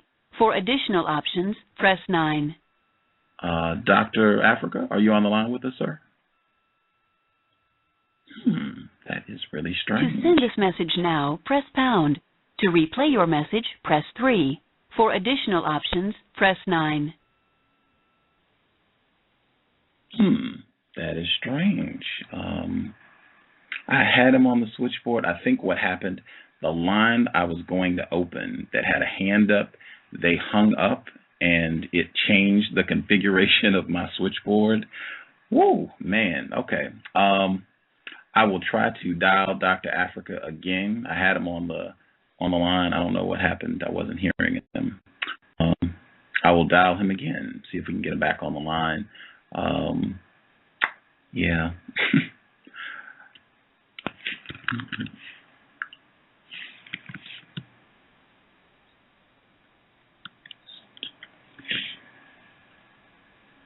All right. Dialing again. Hopefully we'll be able to get him back on the line.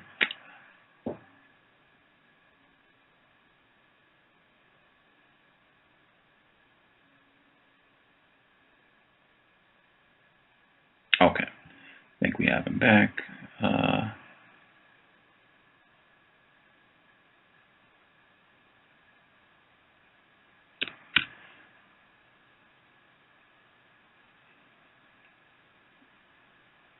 Okay. Yes, sir. We can hear you, Dr. Afrika.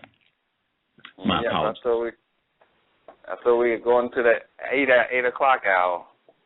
Yep. Oh, I got this. Oh, I'm sorry. If you need to go, I know you have a super busy schedule. I know Justice, she had one question. Is it okay for her to get in on final? Yeah, okay. Of course. Okay, Justice, go right ahead. Dr. Afrika, if you have offspring, how do you help your offspring learn and understand racism, white supremacy?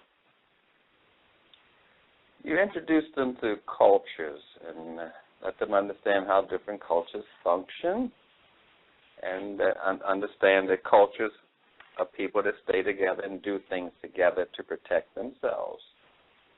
And you first take them that step and let them understand that God put black people in Africa, Chinese people in China, and if He wanted all of them to be together, they would all have been together. But for some reason, we were all put in separate places, and we did quite well when we stayed in our separate places. And I would go from there, and then I would go to the greatness of our culture, and then I would go to the slave trade. It's the same process that the Jews do. They go to their culture, then they talk about the Holocaust. They don't talk about the Holocaust first. They talk about their culture first.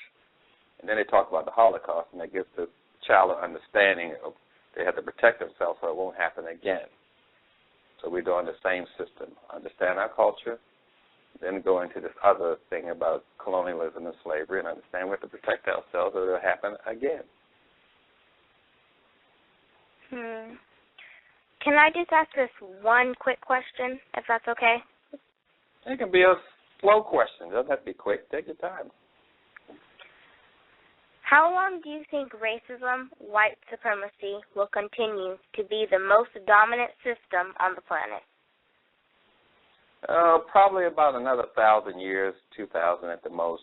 1,000 is about as long as any empire lasts. Is 2,000 years. That's about it. For the Romans, Greeks, Chinese, Japanese, there were other empires that fell within Japan and China, and those empires don't last long. 2,000 is about the longest anything that's ever lasted, and that's what we call African Egyptian history. But it's not going to last anymore, about another 1,000, I suppose. But if we don't do something quickly, Africa will be an all-white country in the next 100 years.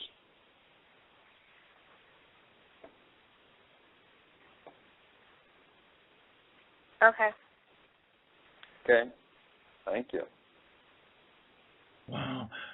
Thank you so much for sharing some of your time with us, Dr. Afrika. It was a real privilege to hear from you. And, I hope people support the workshop. Again, it's going to be February 19th, February 20th in Brooklyn, New York. If you want to get more information, you heard from King Simon. You can call him up, 718-363-8043. The number again, 718-363-8043. And as you heard from King Simon, $40, you can get a discount, you'll save some dough, and you'll get excellent information for 2 days. Dr. Afrika, could you give your email address again one more time before you exit? Yeah, my email address is LLAILA, F as in freedom, RIKA @JUNO.com. That's Llaila Afrika @juno.com. Yeah. If they want to spend money, they can call me, 317-216-8088. Outstanding. The website, www.drafrika.com, www.drafrika.com. Thank you so much. Learned a ton, and I hope tons of people come out to support the workshop in Brooklyn later this month. All right. Thank you, my brother. Thanks, Gus. Thanks, Justice. I appreciate it. Thank you, sir. Have a fantastic evening. You too. Context of White Supremacy. We took a commercial break. I will not take another break. Justice, do you have any thoughts on the information that you heard today? It seems like he didn't really care about being on this program, kind of. Why do you say that? Because like the way how he was talking, the way how he was talking at the beginning of the program. But I think it was because he was maybe nervous. I don't know. Interesting. I might have to go back and listen. Do you think he had constructive information?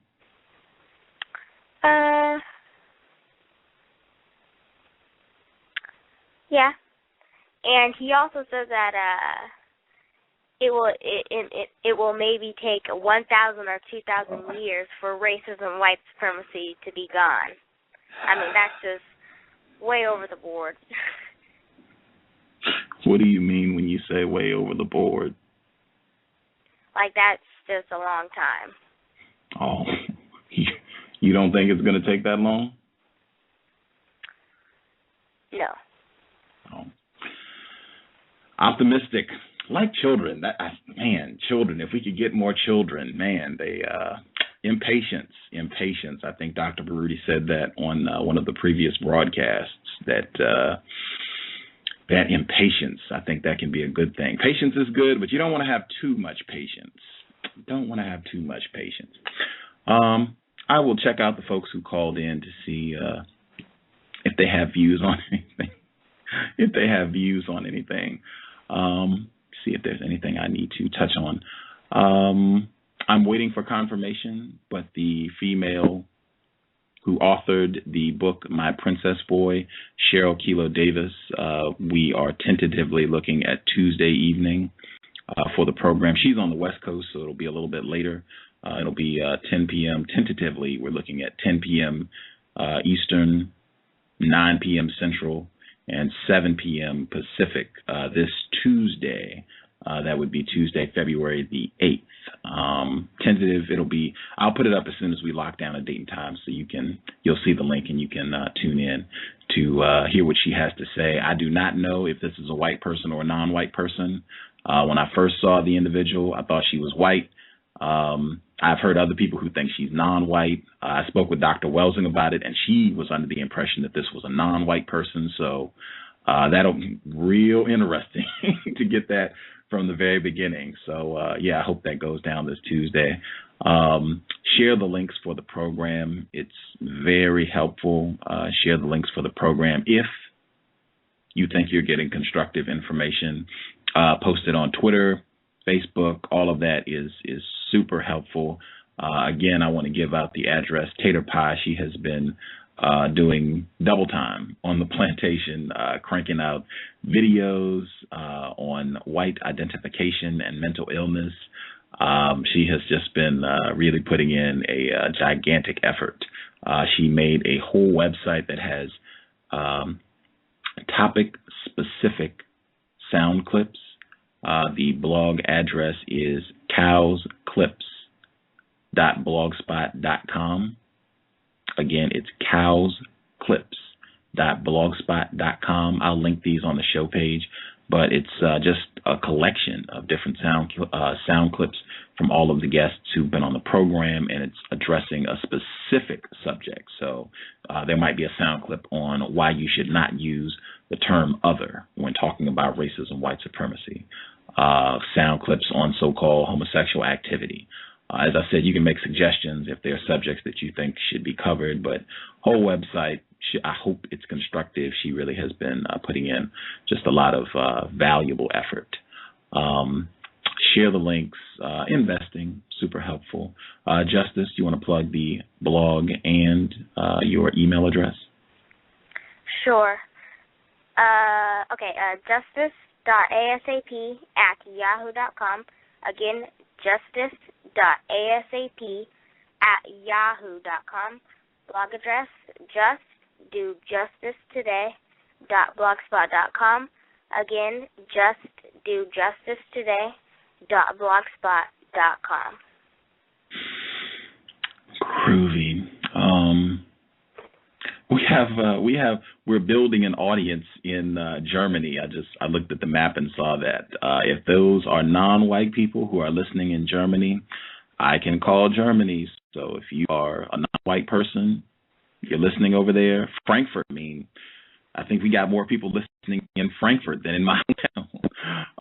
If you are non-white and you know, are anywhere in the world, I would love to, have your views on the program, what you're observing in your part of the world. Shoot me an email. I can call lots of places. Skype, if you got a Skype account, it doesn't matter at all. But yeah, we would definitely love to hear your perspective. Shoot me an email. Definitely get you on the program. Anybody else in the UK, I'm going to try and do another broadcast this week, towards the end of the week, with black people, non-white people in the United Kingdom. If you're listening out there, and there seem to be quite a few of you now, call in. It would be great to hear from you. I think it's really helpful for a lot of non-white people. White people make it very difficult for non-white people to travel and access different parts of the planet. So this is one way we can kind of compensate for that and being able to communicate. And we're far enough apart that if it goes bad, we can't really easily get into conflict that would escalate. So it's great. And really, to be serious, it's an opportunity to get excellent information from non-white people to kind of observe trends and see if white people are doing similar things across the planet. And I think I suspect we're going to find a great deal of consistency. The more we talk to non-white people in different parts of the planet, you're just going to find more of the same. So I'm looking forward to it. And if you're out there, like I said, I will call you. It's no problem. I can call if you're in Germany, if you're in the UK, China even. If you're listening, I can call. We can get you on the program. If you can speak English, we want to hear from you if you are a non-white person. And maybe even if you're a racist in those areas. We've had racists from this area of the world. I guess it would be correct to, hear from racists in other parts of the world to, see what they have to say. Again, just looking for friends. So open invitation, more of a global perspective. I will go to the phone lines. Please, you can keep the background noise down. A lot of people are on the line.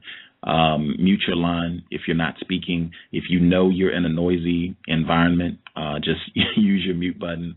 It's just a real distraction, and it really reduces the quality of the program. So if you could keep the background noise down and try not to interrupt, that would be helpful too. If you called in and you have a hand up, I'm going to go ahead and get your line open. And if you're listening, already got background noise. 9427, you have a lot of background noise, so I'm not going to open your line up. If you're listening to the show, turn the volume down. If you're listening like at a computer, because it just echoes. Okay, we are good so far. Everybody else seems like you're okay. Okay, everybody but 9427, your line is open. Mr. Nero, Non-Mighty Wick, and everybody else who dialed in with a hand up, your line is open. May I be heard? Is that you, King Simon? 8162, I got you. I wanted to say something. Bring up to Justice, Dr. Slick. I just wanted to let her know that sometimes I've talked to Dr. Afrika very personally, and he's just real tired after 40 years of doing this stuff. He's really fed up with our people, man, and our people are just not getting it. So if he sounds a little condescending sometimes with certain things, he's like one of these guys that's just been. I've watched him lecture, and I've seen white folks run out of the lecture because of how he speaks. And I remember speaking to Lloyd Strayhorn, who I'd have to get on your show. He's a numerologist. He said Dr. Afrika was born January 27th, the number 9, and number 9 seems to be very direct and straight to the point type of people. But like I said, I've spoken to him on a personal level, and he said, he told me he's just tired of a lot of stuff he's been going through, but he still keeps on working, keep on trying to teach our people. I mean, I don't want to make up anything for him, and I'm sure that man could have, if you would have asked him that question, he would have answered it. But I know after all these years of going up and down and dealing with not only our folks but other non-white people and also Europeans also, he's kind of perturbed sometimes, but he's really helpful. He's really very, very informative when it comes to certifying people with his his health courses as far as getting them to become holistic practitioners and counselors. And I have to say that a lot of people that I know that have taken his course have really learned a lot from him. And when you do take the course, he's very intimate with you. He really works with you. And but the brother's really been so. When you've been doing it for so long and doing this fight for so long, it's just crazy, you know. And I know just from getting this knowledge and this information from when I was 14 years of age, and you at a young age. I can't wait till Justice is like 30 years old. I know she's gonna be something else. And you're gonna have at least 20 books by that time. But look, just keep on doing what you're doing, and don't feel no way about Dr. Asper. He really enjoys doing the media. He's just sometimes really, you know, a lot of people get him upset, and it's probably not you or not the program. It's just what he has to deal with overall. All the time, every day, all day. That's what he deals with. So, enough respect to all of you listening to the Cal Show. And again, thank you, King Simon. Very helpful in getting Aton Edwards, Brother Polite, Dr. Afrika, lots of folks on the program, and probably be more folks. Stay tuned. So, yeah, very, very helpful supporter of the cows. Thank you, brother. Thank you. Did you want to give out any more information about the 2-day seminar? Oh, yeah. I really like people to come out for the both days because this will be the first time that Polite, his daughter, and his wife will be also doing a dissertation all together as one right before Dr. Afrika come out. So it's good to see that they're going to, and Dr. Afrika's wife is also actually participating also, Dr. Melanin Stevenson. She's also going to be really working. It's like a family event. Children are free. Children age of 13 years and under are free. And it's a family event. So if you have a family, if you come as a family, like I said, it's $40 for 2 days, $25 per day. Bring your children because they need to learn from the young because Renintet, which is Polite's daughter, she's 12 years old. You definitely would like to hear how she speaks on health and the importance of feeding our children right and all that kind of stuff and what they do to prepare themselves for fast. You have to teach your children how to fast, how to stop eating at some times. They can't be gluttonous, you know. And this is, I think, Polite and his family is a prime example of doing that because even his little daughter will not eat at 4 years old. She will not eat at all. If he said it's a fast going on for 2 days, she will not eat. She'll just drink liquor. Drink liquids, and just stay on a liquid diet until, you know, the father says, let's do what we got to do. But it's a training that's going on just in case this community shuts down, just in case they put us under siege. You know how white supremacy is. At any moment now, they can just lock down communities, quarantine communities.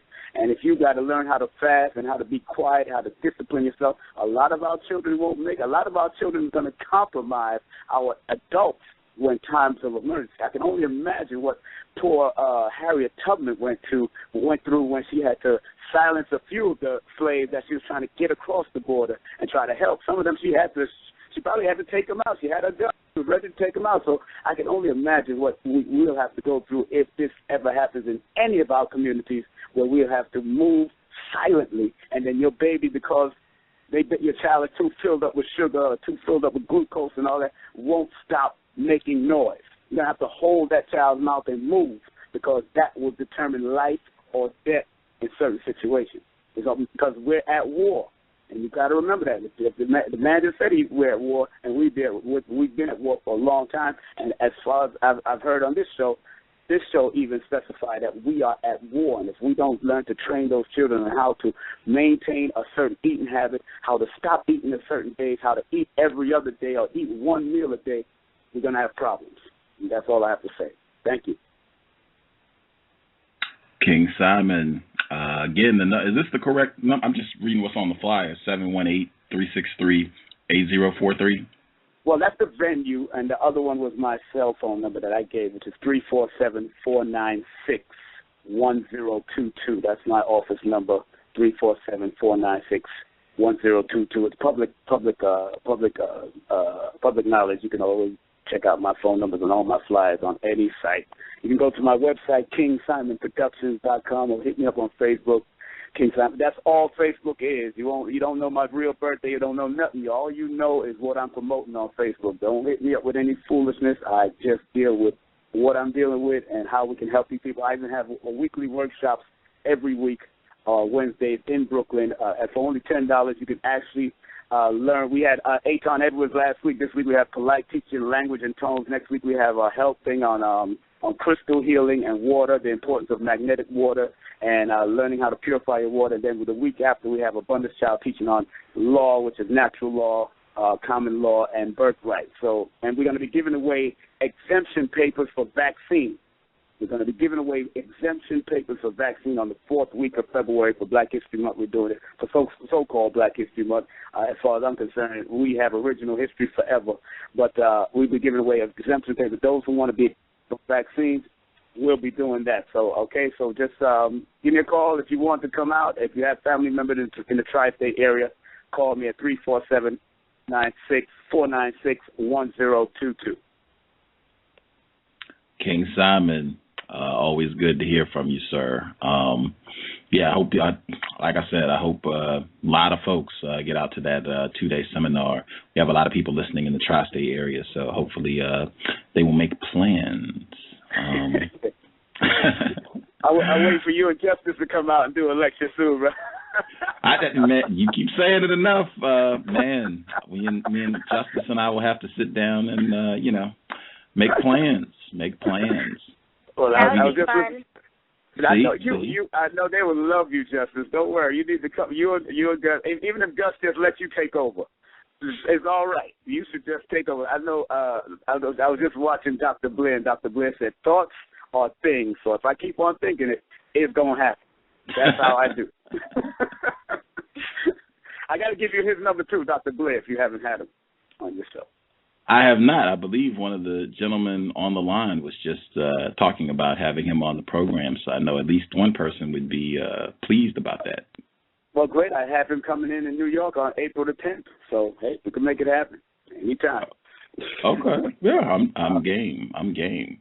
And I'll let you know about Dr. Sabi as soon as we confirm the date. Oh, okay. Yes, sir. All yes, right. sir. But I'm still listening. Go ahead, brother. Oh, yeah, your line is open. The other two people that called in, I got you as well. Thank you all for doing such a splendid job with the background noise. Super appreciated. Everybody that called in, your line is open. Now, see, I can hear television. I just gave a compliment, and now I hear the background noise. Hello, this is Pam. Hey, Pam. Hey, I just wanted to make a quick comment. I thought it was really interesting when Dr. Afrika mentioned that in 100 years, Africa will be predominantly white, and if something is not done, he said, I guess Africa could be predominantly white. And it reminded me of the 2012 movie, if anybody's seen that. Remember, the Earth was going through some kind of catastrophic event, and it was going to wipe out all humanity, and they built these arcs. And guess where the arcs were headed? The arcs were mostly rich white people. I hope I'm not spoiling the movie for anybody who hasn't seen it, but they were the only people that could afford a ticket on the arcs were mostly rich white people. They had a handful of Asians, no brown people to my recollection, no African people, and they had one black man and one black woman who were some main characters in the story. And guess where they were headed? They were headed to Africa to restart humanity with mostly white people. So that just goes to show you the mindset that was revealed in that movie, that they revealed that they know that Africa would be the place to go to restart humanity, but they plan on being the main ones there.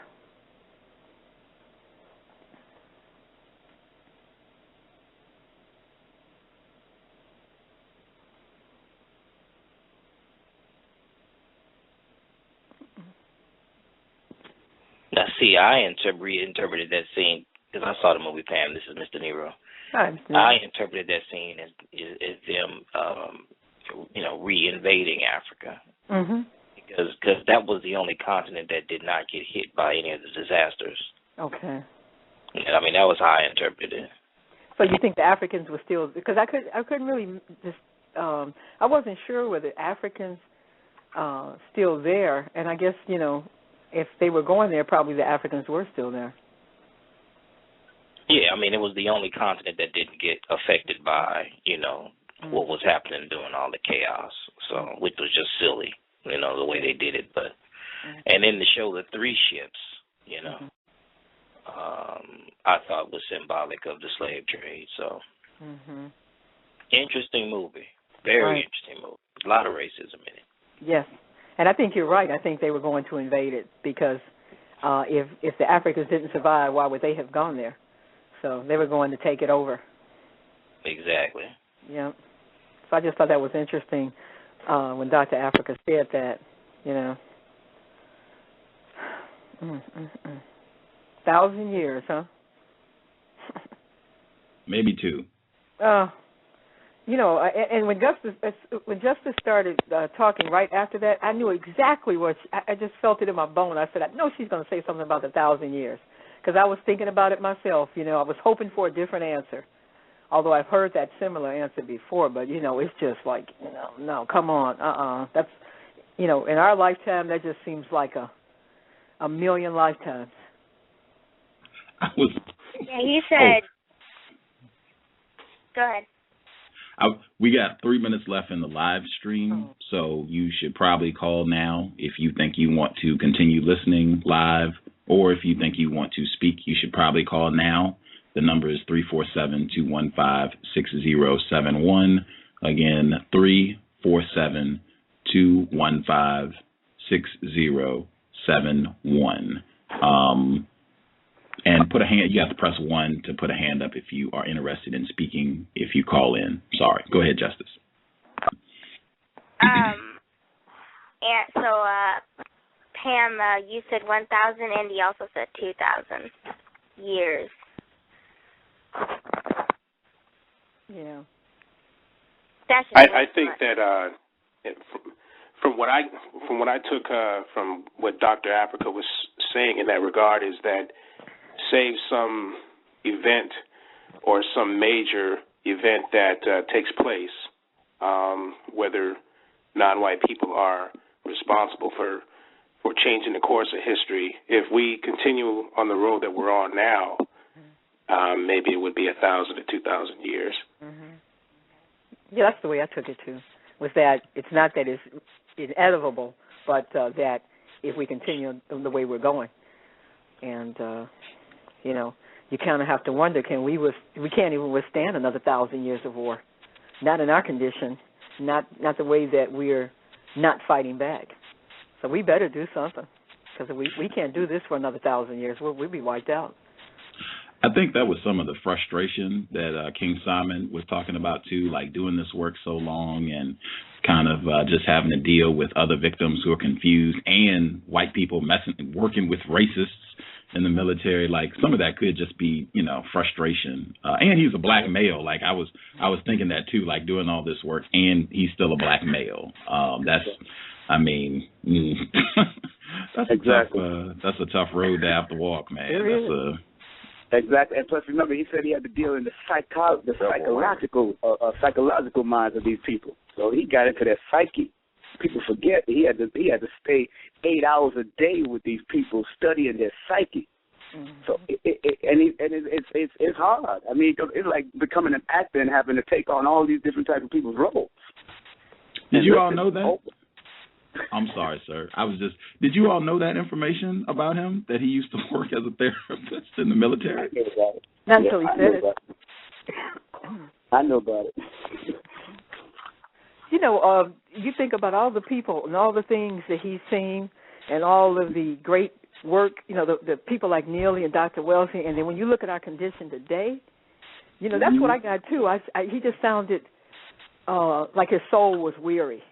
I didn't think he was disinterested. I thought his soul was weary. And just a little bit of time that I've been less confused, I'm freaking worn out. I feel like just going around and slapping black people left and right, because I just want to wake up. Because, look at the little short time I've been so-called even thinking about it, and it's just so distressing when you see the mentality, the MTV and the BET generation, you're like, how can they carry on anything? How can they continue to fight? Look at their minds. Yeah, because I mean, you know, I'm just now hearing of Neely Fuller Jr. and to know that he's been out for 30 years doing this kind of work, you're like, whoa, like. I guess when you kind of become less confused, you're kind of naive, and you say, well, if we could just get this out to the masses, if enough people heard this information, things would change. And then you realize, man, this guy has been working. Dr. Francis Class, these people have been working for decades. Exactly. Yeah. Whoa. I mean, you know, sorry, go ahead. No, I was just agreeing. Go ahead. No, you know, I work around Aton Edwards also, and for a person who's into the survival community, he's perturbed at how people also. I'm telling you, he's just ready to just go off grid. I know so many survivalists that's just ready to go off grid. Done. They're tired. Tired of teaching and tired of educating. They're still falling back into the same slump. I think I've seen Chris Rock do something on one of his television shows where black people was moving forward, and then they just do something on television that's just moving right back. It just happens like that, and you know, and it's been doing. Like you're talking about somebody like Dr. Afrika who's been experiencing this for 40 years. It's a thankless job. I think anybody seriously, if this is my opinion, I'm looking at it for myself. Don't expect much gratitude. Don't expect anything. Expect nothing. You might get a little something, but this is a thankless job. What Gus is doing is a thankless job. The minority of people are going to appreciate it. All you can do is keep planting the seed, knowing that most of them are going to die. So when you look at somebody like Neely Fuller that's been out there for 40 years, Dr. Welsing, or Dr. Afrika, they have every right to be tired, and you have to respect them that they didn't give up. So with his tone, I was catching his tone. He sounded kind of like, you know, you could misinterpret it like he was like, okay, whatever, next question. But I see it, there's no way he's bored. There's no way he doesn't want to be there. He's devoted his life to it. He's just watching, you know, all this time and energy, not reaping the type of effect that it should have, you know. Right. Exactly. So I don't fault him at all. I kind of got a kick out of his attitude because I was like, yeah, that's right. Keep it real. You're not here to make friends. You're not here to be nice. You're here to give information. You don't have to be nice to us. You really don't. Just don't be rude, but you don't have to be nice. That's what I love about his lectures. That's what I love about it. He's straight to the point, direct. Straight to the point. Hit you right in your jaw. Boom. What'd you say? I love that. Yeah. We got to be tough so that, you know, that we don't make it a personality thing. We have to get tougher, and, you know, because there's some tough days coming. So we can't be like everybody's got to be nicey-nicey because that's not going to work, you know. And that's my opinion anyway. I agree. But I know what you were saying. I caught, you know, I kind of, you know, you couldn't help but catch the tone a little bit and wonder for a minute what that was about. But you know, I think he's tired because he loves us. He loves his people, and he doesn't see very many. He doesn't know if we're going to do what we need to do. Yeah. Kind of heartbreaking, you know. That's exactly what I got from Dr. Afrika when I saw him in person in a lecture back in 2006. That, of course, he was much the same way he was tonight, but never did I ever feel as though he was condescending or anything like that. I just felt that this is a very hard work, but that what's driving him at this point is his love for his people, and I respect that about him. You gotta love black people to deal with black people. You just got to. That's right. You really do, because the very people that you're trying to help, I'm sure, like him and Mr. Somebody told me the other day that Neely Fuller seemed kind of distant when he talked to him, and I said, well, you know, he's got to protect himself too. A lot of the people that are coming toward him, that claim to love him and respect him, are sick people. So even, you know, to deal with black people, you got to be, you know, it's not easy. not easy at all. Man. If I may, can I be heard? I can hear you. Okay. I just want to caution the listeners as well as Justice or anyone else on the phone. I never asked the question of how long is it going to take, because it seems to me just in asking that question, you give up your power. You almost in essence are saying you want someone else to fix the problem. I think a healthier way to look at this thing is we got to end it, and we just don't know when, because the truth is no one knows when it's going to end. Mm-hmm. That's really the truthful answer. We don't know. But we do know this. We have to put a stop to it. Mm-hmm. They're not going to stop doing it. Nope. So as long as you are committed to continuing to do what it is you're doing to replace it, that's all you have to keep in mind, so that you don't get discouraged, so that you don't start, saying to yourself, gee, how much longer is this going to take? Mm-hmm. Just throw that completely out. Because even with that, when you say how much time, they control time. Keep that in mind as well. They control. When you go look at the calendar, what's today's date? January. That's not something we came up with. It's February, Mr. Nero. It's February. Oh, my bad. I thought it was January too. It's going so quick. See, even I get corrected. It's still their time. So we're not even gonna deal with how long. Because I don't want people to get discouraged. Right. Just keep chipping away, mm-hmm. and eventually you'll look up and it'll be gone. Mm-hmm. Eat an elephant one bite at a time, and we are dealing with an elephant. Mm-hmm. And there's people all over the world taking bites out of it. We don't know that there's a lot of people out there that are starting to, who decided all over the world we're not going to go through this 1492 again. Right. Problem is just not enough of us are taking bites. Mm-hmm. Our goal, our objective is to get the people around us, the black folks, the non-white people that we deal with on a daily basis, to start taking their bite. Mm-hmm. You don't want to eat alone. Right. Yeah. I was listening to a video that Mr. Williams, Edward Williams, placed online, and he made a very, very key point in stating that we shouldn't be preoccupied with why, that our focus should be on how to counter racism and how to replace the system of racism, white supremacy, with a system of justice. And once we do that, then we can go back to asking why, psychoanalyzing and all of that. Let's, from what I gathered, he was saying, let's leave that for later and just stick with the how to counter racism. And I think that Dr. Afrika, when Gus, you asked him the question about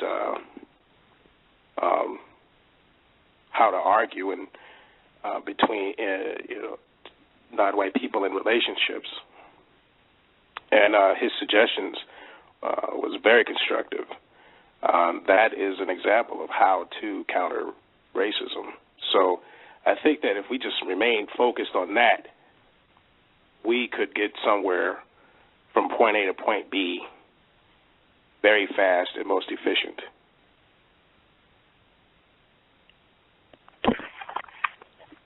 And I also want to add, I don't believe they asked the question how long it was going to take for them to get everybody under their control. They just started doing the dang thing. Yeah, I don't know. Right. I don't know what they did. My observation of white people, when they do plans, they tend to have a timetable of, when they expect this project to be completed, and they tend to be sticklers for getting things done on a time schedule. So I don't know, but that's just been my observation. That's been mine as well. Don't get me wrong, that's been mine as well. And they do set goals, don't get me wrong, because they've done that with outer space, but they do not always hit their goals. So I agree, they will put a time on it. Yes, I've seen them do that as well, but they don't always hit it. They don't get discouraged, though, when they don't hit those timetables. The majority of people have taken the Napoleon Hill course, and they learn to be patient. They learn to be patient and keep on working diligently on their goal. And that's what we have fallen short at. We need like 300 to 3,000 justices and keep on working diligently. We need to keep on producing, because that's why they have Planned Parenthood, to destroy us from having children. They don't want us to produce children. Those children are the ones that's going to make it happen. It happened in the other civilization where the young always stood up and did what they had to do to turn over the society. It's going to happen again through the children. I admire Justice and all the rest of these children that are coming up and doing what they have to do. And they learn from their mistakes. They don't stop because they make a mistake. They learn from it. And I think people who feel powerless think a mistake means the end. The mistake is just means you got to refine it. So they learn from their mistakes and they move on to do better the next time. You know. Right. We can learn a lot from white supremacists. We really could. If we really got out of the emotional aspect of it and just looked at them clinically like they look at us.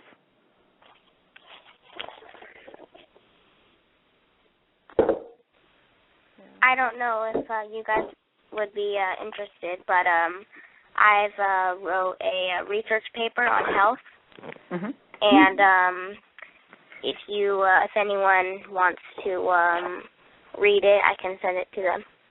Okay. What do you need, our email? Yes. Okay, I can give you mine real quick. It's real easy. You probably heard it a million times. info@trojanhorse1.com. Yeah, I'd like to read it. I'll definitely get back with you, too. Yeah, me too, Justice. You can send it to King Simon Productions at Gmail, King Simon Productions. Productions with an S. Okay. No problem. If you could also send it to Torran B, TORRAHNB @gmail.com. I would like to look at it with my daughter as well. Okay. Maybe you could put it on your blog. I was just about to yeah, I could do that. That's right.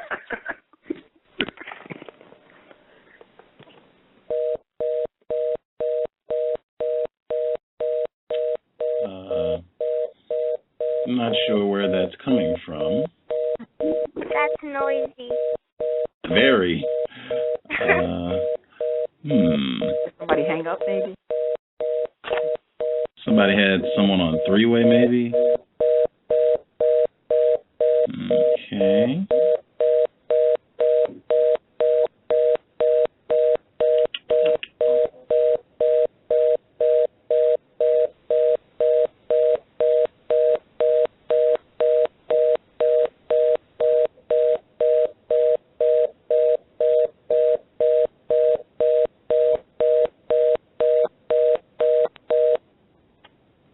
Okay. Okay. Figured out whose line it was. Sorry about that. Person is 6285. I have no idea what is going on with your line. Yeah, person is 6285. I have no idea what's going on with your line, but the noise was coming from you, so I muted your line. Okay, so I thought it was me.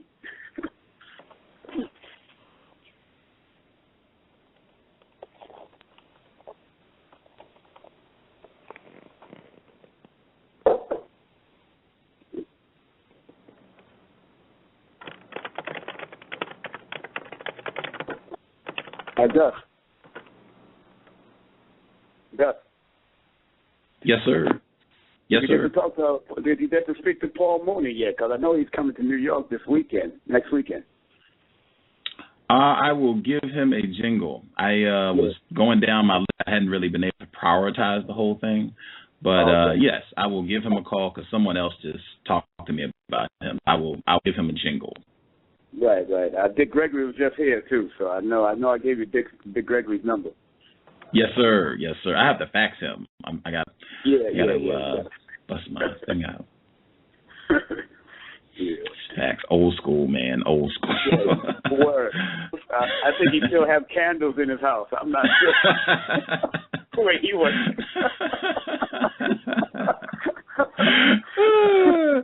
Yeah, he's tough. He's tough. But yeah, I'm going to fax him. I was thinking that would be cool to have him have both of them on this month. So yeah, I will do that once this wraps up. I'll give him a jingle.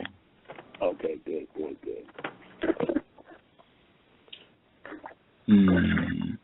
Wow. Did you all? Oh yeah, I did. I love the. I'm going to make that a sound clip. The caller that brought up his suggestion on how to get out of an argument.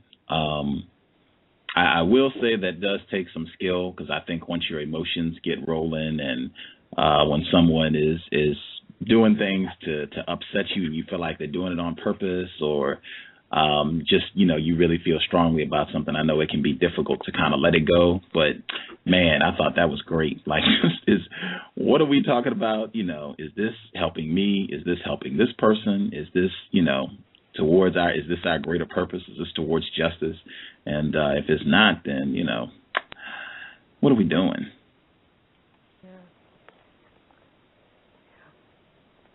Taking out our frustration on each other.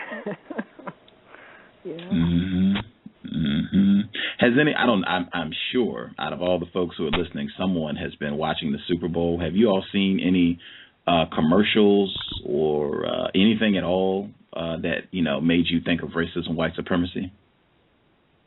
Yeah, quite a few, actually. Let me think back because I was really more interested in listening to Dr. Afrika. But I did get a chance to catch some of the imagery of the one of the commercials where I guess it was a Pepsi commercial, Pepsi Max commercial, where it's a non-white couple, black male, female, and she's real bossy and henpecking him and doing things to him. Like one time, he was eating a sandwich and she snatched it out of his hand he was hiding in the tub and he was about to bite into his sandwich. She reached in, grabbed it, and then replaced the and put a bar of soap in his mouth. And I can't think of the other images, but the last one that really stuck out was when they were in the park. And they were sitting down. They both had a Pepsi Max, and a white female was jogging past him, and then she went and sat right on the bench next to him. And, of course, he was looking at her, and, his expression was, wow, look at her. And of course, it made the non-white female, his mate, very jealous, and she threw her can of Pepsi Max was throwing it at him. He ducked and it hit the white female in the face, and she fell off the bench. And then the two of them took off running. You said this was in the Super Bowl this today? Yes, it just happened. Yeah, I've seen that myself. Wow, they're getting more and more blatant. And there was there was one commercial, a Doritos commercial, where there was some homoerotic imagery in the break room, with a non-white black male and a white male. When the non-white male was finishing up the bag of Doritos, the white male grabbed his hand and put his finger in his mouth and was sucking on it. Oh, come on. Are you I'm sorry. Are you serious? I am serious.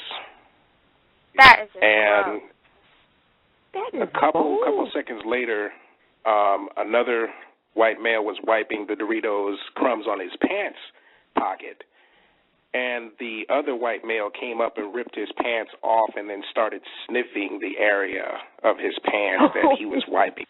And I just thought, this really is inappropriate. Terrible. Wow. Oh my goodness. There's one more that I've seen. It was careerbuilder.com. Like I said, I have the TV all the way down, but a white guy pulls up in the parking lot, and I guess he's going for a job interview, and he's getting ready to get out of his car. And then on one side, a car pulls up so close to him that he can't get out the driver's side of the car, and then jumps out two monkeys with briefcases, right? So he gets ready to get out the other side, the passenger side of his car, and another car pulls up and smashes him in to where he can't get out that side of his car, and then another monkey jumps out with a briefcase. Oh, my goodness. And that was careerbuilder.com. Planet of the Apes. They're revealing themselves. That's all. They're revealing themselves. Is Career Builder the one that had the black male laying? That wasn't Career Builder. It was some career commercial or website where the black guy is kind of overweight and he's laying on his stomach with his butt in the air, and this white guy looks like he's getting ready to lay down on top of him. Oh, the ladder. And the ladder.com. Yeah. Oh, it's a different company. That's right. a different company. Mm-hmm. Yeah. And the white one, in another clip, a white female is standing with her high heel shoe on the black man's back or buttocks or something, and he's still the same guy that's kind of plump with a big round butt, who's got his butt kind of sticking up in the air, and she's stepping on him. It's on my blog. Yeah. If you want to see those, yeah, it's on my blog. I have it's two separate commercials, but both of them they have a black male on the floor. Very homoerotic. One of them has got a white woman, like you just said, with her foot on his back. The other one has got like he's gyrating with another white man with his shirt open. Yeah, it's on my blog. You can check. And it's actually two different black males. It's two different black males. Mm-hmm. But they're both overweight and posed very sexually, very homoerotic. It's just real, and it's theladder.com. It's two different groups. Theladder.com. Okay. This commercial, and the one got the black male with a white woman with her foot on top of the black male on the ground. A white man hops over him en route to his office in the commercial. Wow. I mean, do people even see this? I don't really care what white people see it or not, but are black people seeing this? The commercials where the black female is always antagonistic and treats the black man like a child? And then the white people come along and dominate them? Is everybody supposed to dominate black men? Wow.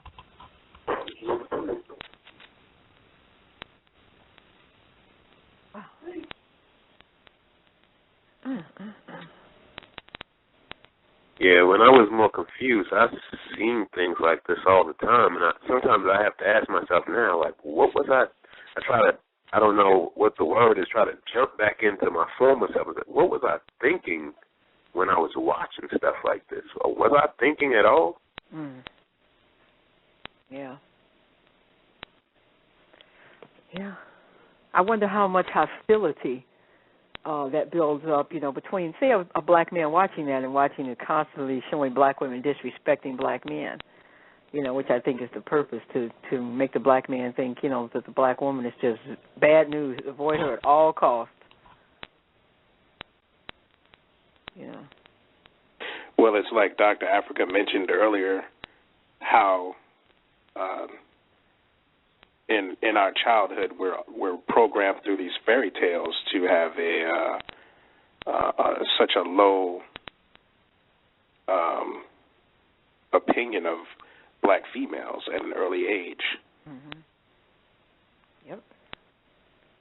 And there's no way to have a low opinion of the black female when you come from a black female and it not result in a low opinion of yourself. I mean, you can't separate them. You just can't. Maybe, it's just no way to do it. I know people try, but you can't do it. In my opinion, anyway. Well, we come from a female-hating society to begin with, and so I think that being that we are subjugated to this dictatorship, that we're going to take on the psychology of those who dominate us. And so I think it falls right in line with the whole plan. Yeah. Yep. You're absolutely right. You think about it, the biggest gender wars on the planet are between the white male and white female, and started in the cave with him yanking her out by her hair and raping her. So they've had nothing but a gender war ever since. And everybody that's imitating them and influenced by them is going to have problems between males and females just by sheer imitation.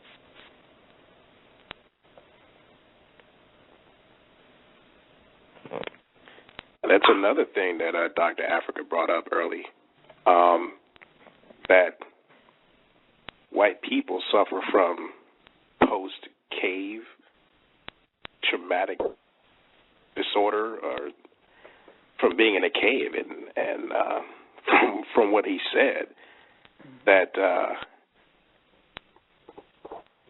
it fundamentally gave them everything that we have to deal with at this point, or what we have been dealing with, and that the only way for them to overcome that is through themselves, that there's nothing non-white people can say or do to make them change or heal them.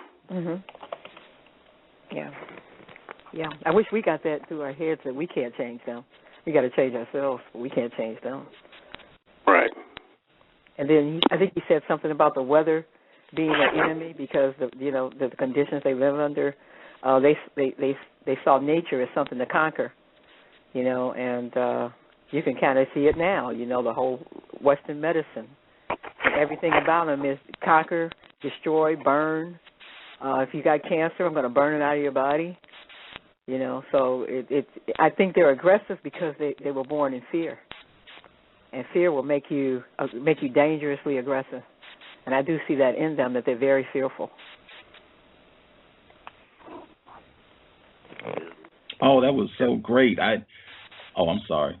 The Steelers, I haven't looked at the score of the game. I haven't watched it. I was even trying to think of the last Super Bowl that I actually watched. In fact, I was thinking, if anything, I would like to just watch the commercials from the Super Bowl to see, more of what the gentleman was talking about. At any rate, I suspect the Steelers are going to win. White people seem to like that team a lot, and I wasn't even thinking of STEAL, Steel, as in theft. I wasn't even thinking of that, but yeah, very appropriate. Steelers are in the Super Bowl, and I suspect they will win. Yeah. Would have never put that together.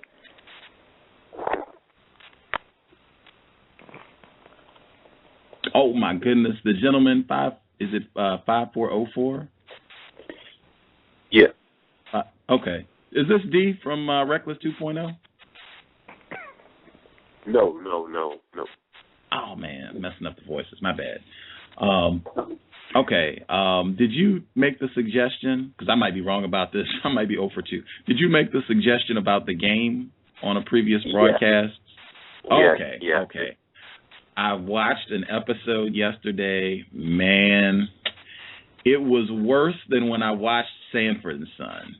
I was just stunned. I was like, I can't even believe it's this bad. Because this is current. This is not watching something that, this is 30 years ago or 50 years ago. I think season 4 of the game, is that the current season that they're on? I believe so. I haven't watched the whole episode, but I have watched, maybe 10 minutes here and there of it, and that was enough to see, whoa. this is something that I knew you would be able to pick apart. It was pretty out of control. Like they were.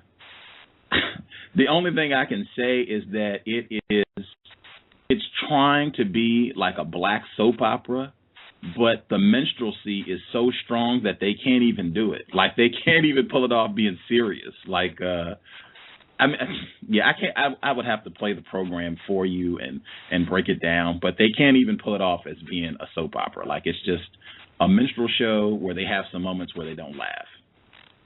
That's about the best description I can give you of it. The executive producer is Kelsey Grammer. If anybody's familiar with him, he was in Cheers a long time ago, and he had his own sitcom show. I can't remember. He always plays like a super smart guy or something Frasier? like that. Frasier, exactly. Right, He's the executive producer of the show. And wasn't he the executive producer of Girlfriends too? I'm not sure. Was he? I think so. I'm pretty sure he was. Well, he has a long history with these so-called black shows. Mm-hmm. Yeah, and keep in mind that show that he what was the name of that show where he played a psychologist or a radio psychiatrist? Frasier? You know. Yeah. Oh, yeah. Frasier. That's Frasier. Yeah.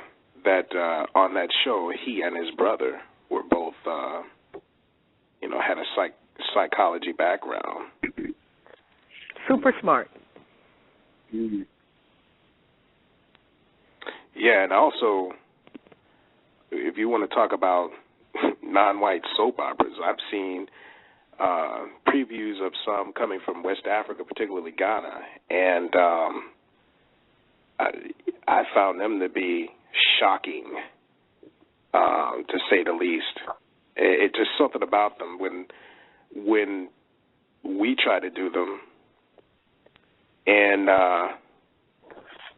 it takes on a whole another effect, a whole new level, and though they're going for drama and trying to play out true to life scenarios, but some of the imagery that I've seen in the previews leads me to believe that they didn't have to go that far in some of the scenes that I remember seeing, and I just remember myself this is not worth watching.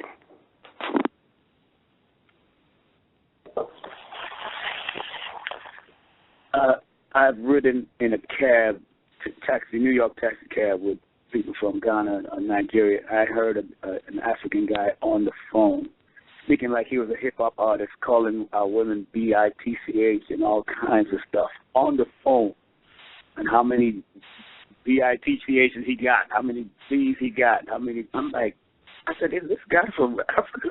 Sounded like he come from, like he's 50 Cent. Man, everybody's corrupted. The whole earth needs a purging, a real purge. We need a purge. I think Bob Marley said it best. Only solution, total destruction. They need the purge. Serious. Yeah. Yeah. Yeah. But it's something. And like I said, they if you check it out, if you do a little research, black people, non-white people lobbied to get that show back on. That show was it was over with. They weren't going to bring it back. They weren't going to bring it back. Mm-hmm. I heard that too. They lobbied to get that show back on. Yep. And if you find anybody, I know one brother came on and he was criticizing it about 2 or 3 years ago on Black Voices. You know, he started a post or something and he was criticizing it, and he was getting hit left and right. He was trying to tell the sisters, yeah, here you got a show, so-called black show, and the only one that's married to a black man is a white woman. And he was telling them that how can you not see that as disrespect, that it's okay for the two black women on the show, one that lived with a black man and fuss and fight with him all the time, and the other sister, the brownish-skinned sister, she couldn't get a man, and yet you got this white female happily married to a black man, and he was trying to tell him, you know, this is a put-down. You know, this is a terrible thing for you to sit there and watch and think it's normal. And this sister came out the woodwork on him. I mean, they really offended. I mean, you know, so it's like Brother Dr. Afrika said, there's going to be a lot of casualties. I just have to accept that. Some people are not going to respond to treatment if they get any. Yeah. I'm just looking at some of the episode titles for the game. Some of the episodes that Kelsey Grammer executive produced. One of the episodes, this is from 2007, Turkey Basting Bees. What? That's one of the titles of the episode that he executive produced. Another title that he produced is White Men Can't Jump, but They're Definitely Packing. What? That's the title of one. Another one is White Coats and White Lies. That's the title of another one.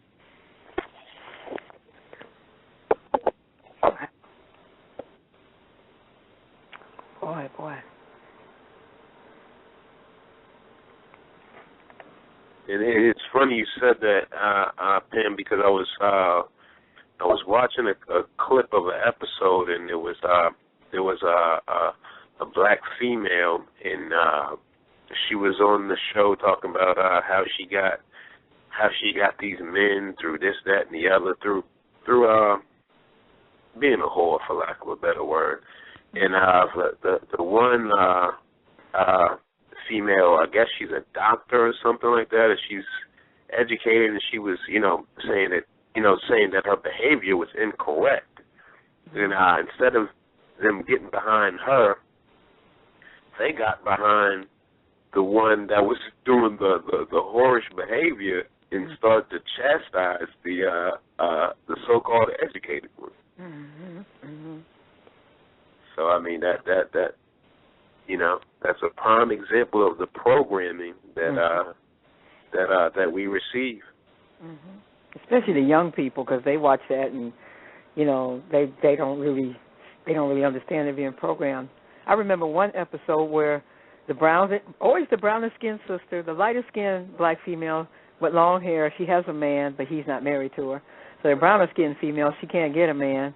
And so they had an episode where she was dating this black guy. He took her over to the house of his friends, all of them white, and they're all sitting around. They had all slept together. So she's looking and listening, and this is the only episode I watched from end to end. And they were sitting there looking at she was looking at this, and she, you could see that she was thinking, what's wrong with them? They've all slept together, including the black guy had slept with the white women in the room. And so at some point she gets up while they're talking and starts doing the dishes. So I'm like, why is she getting up in somebody else's house and doing dishes? So she's over there doing the dishes, and, I think somebody said something to her. She said, no, that's okay, blah, blah. So then at some point she said, you guys keep on conversating. So then the white guy makes fun of her using a word that didn't exist. So, of course, she starts rolling her neck and snapping on him and everything. And so the black guy takes her home, and his parting words to her the next day was, I can't deal with an angry woman.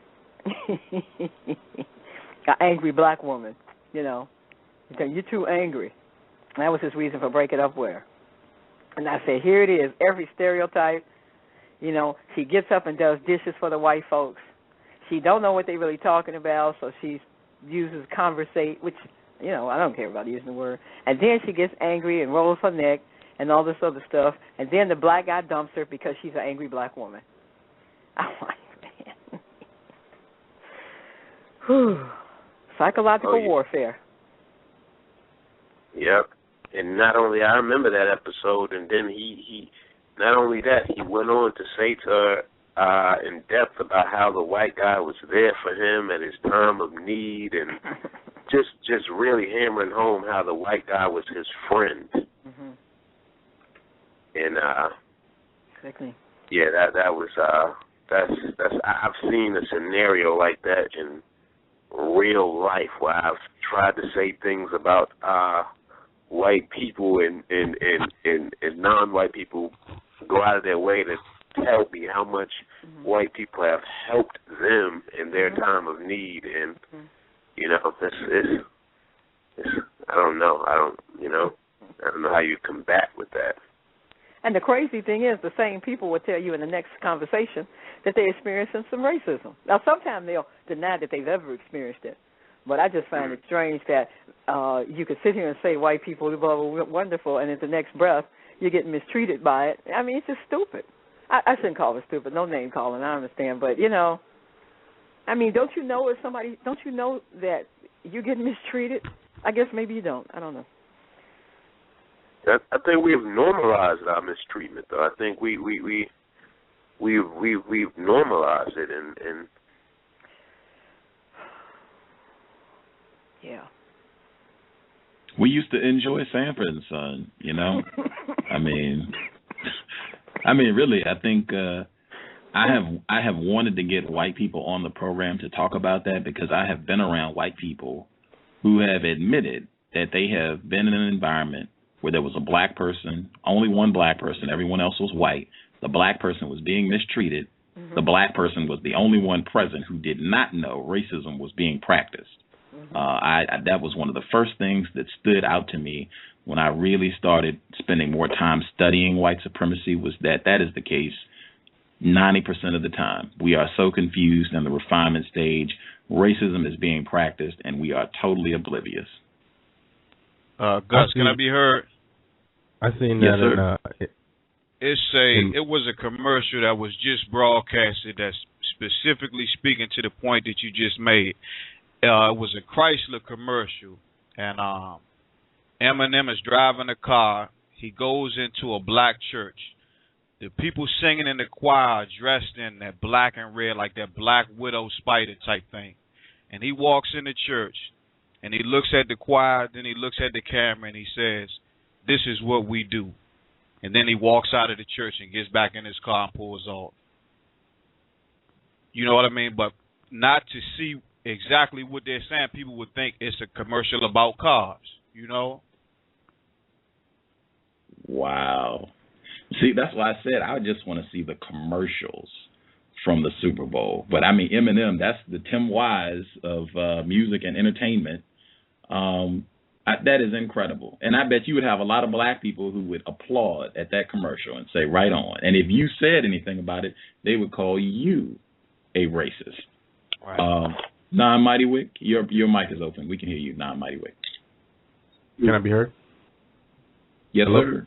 Okay, I was just going to say I haven't seen that show, The Game, but I've seen a clip, and so the example you're talking about where it's one black person around a whole bunch of white people, and then the black person don't know that the white people practicing racism. I think that worked the other way around too, just like the guy said in the Eminem commercial. But on that show, The Game, I've seen a clip on a show called Dime Wars or something like that. It's Monique is the host or something, and it's just one white person there. It's the female from the show. She says something like she fits in with black people because she's so loud too. There's nothing but black people there, and they're just laughing and rolling, you know, like it's the funniest thing. So I mean, we just so confused during the refinement stage. I don't think it's matter if, you know, if we buy ourselves around a bunch of white people or around a bunch of other confused victims, you know.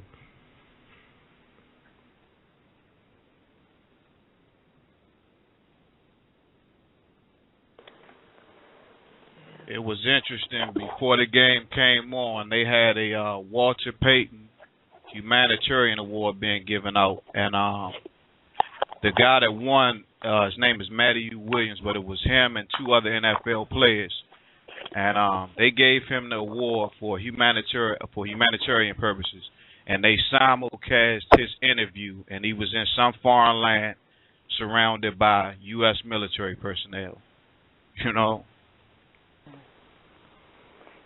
Yep. Yeah. Man, it seems like they're getting more and more blatant with their message. I guess because they realize that they work and that the victims don't recognize warfare. So I guess they get bolder and bolder with it. Yeah, and if I could add, all those military personnel that he was surrounded by in the shot that I seen were all white. That's right. Wow. Wow. Gus. Yes, sir. Yes, sir. What's going on with Tim Wise, man? I try to get him to debate. He just really stepped back. I wanted him to get to because of what he said on your show about in regards to Dr. Francis Cress Wells. And Dr. Afrika was willing to debate him on that about that too. He was willing to get in on him. Really deal with that. We wanted to set up a nice head debate in New York with Tim Wise and Dr. Afrika. That would have been nice. Either him or Phil Valentine. One of them wanted to do it. So, but he just. You know what's interesting about what he said? I was looking on Wikipedia and I was looking at Dr. Francis Cress Wells, and they used the same terminology, pseudoscience. So I'm wondering, did he get his info from Wikipedia? I saw that too. I saw that line too on Wikipedia. Yeah. Does anyone know? Oh, I'm sorry, 8162. I was just curious if anyone knows the procedure for Wikipedia and writing, because I think if the way it works, if you register, one of us could sign up or join and then edit that, unless my understanding is incorrect. Oh, that's an idea. That's my understanding. Yes. Hi, everybody. Hi. I think you're right. Yes, you could. While you're at Wikipedia, and Justice, close your ears, but look up fellatio and see the image there.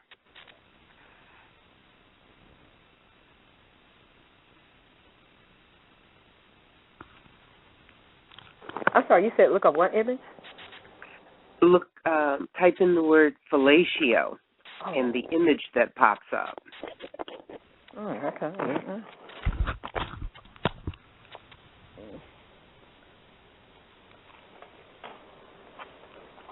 King, I have a question for King Simon. Are you there? Yes, sir. I'm here, sir. That's crazy.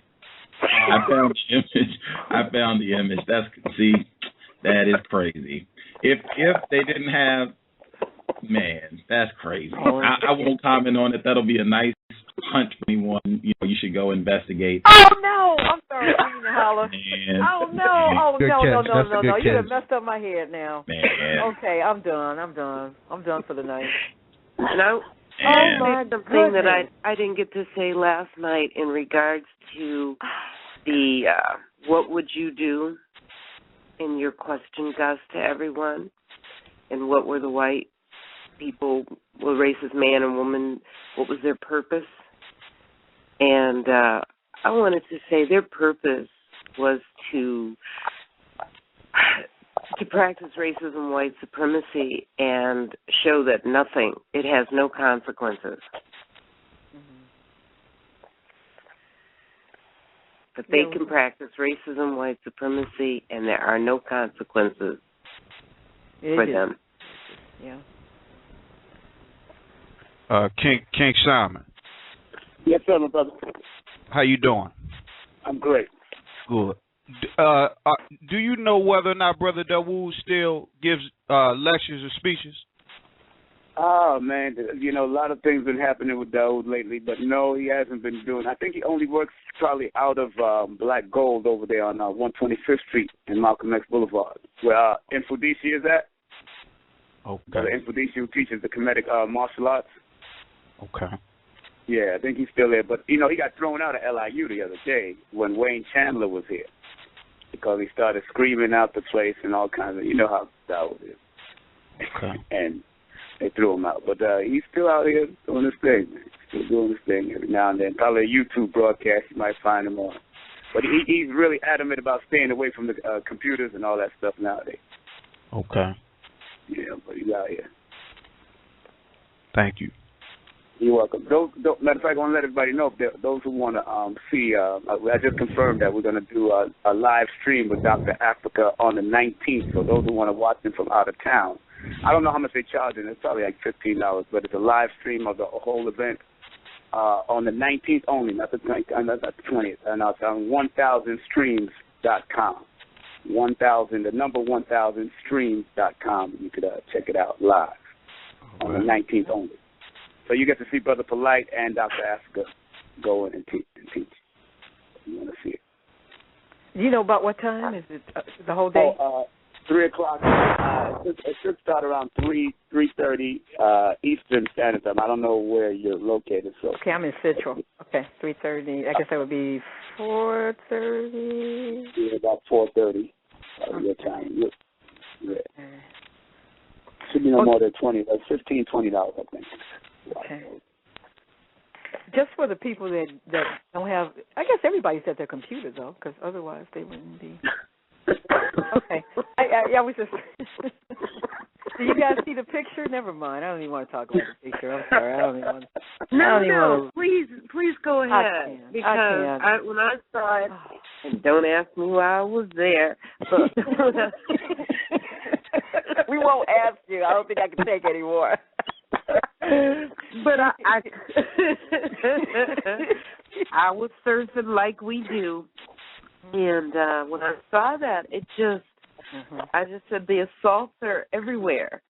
It's just constant assault. Well, you know, no they're trying dignity. to turn us into their horse. They want us to be their horse, and they just have a hatred for black people. And anything they can do to degrade us, they're going to do it.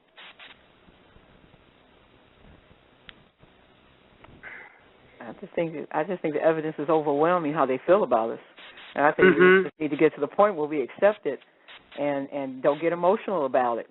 You know, don't get why should your feelings be hurt? They've been doing this for a long time. I mean, what does it take? So, there's no reason to get insulted or hurt. It just kind of to strengthen your resolve that you got to do what you got to do. That photo could be edited too if the logic is accurate. So maybe this is the county-based test. This program, over 150 people were listening live.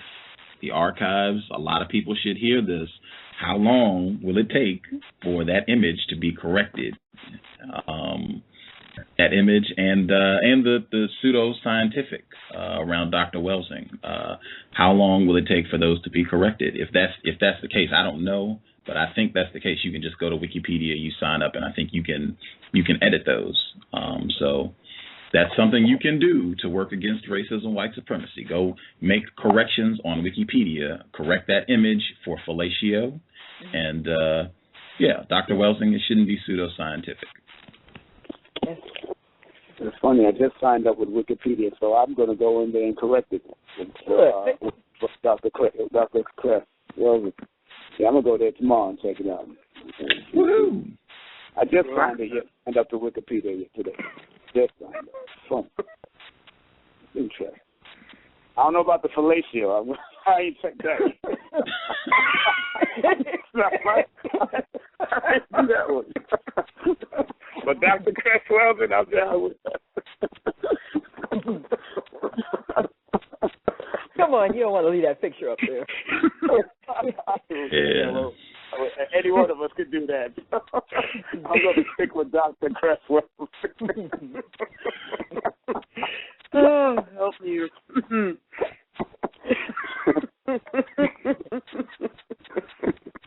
Do it early in the morning tomorrow.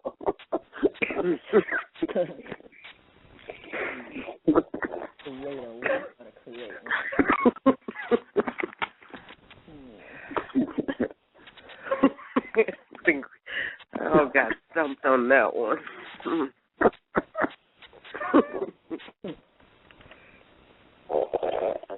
Does anyone know any shows? Taylor Pye is doing research. She wants to know if there are any television programs that are similar to Baywatch, meaning highly sexualized content with mostly or all white people. Anything, and that mostly guys watch, mostly white guys. Do you all know of any program that would be comparable to Baywatch?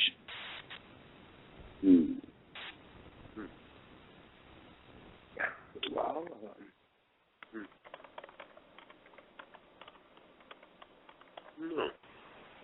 That's interesting.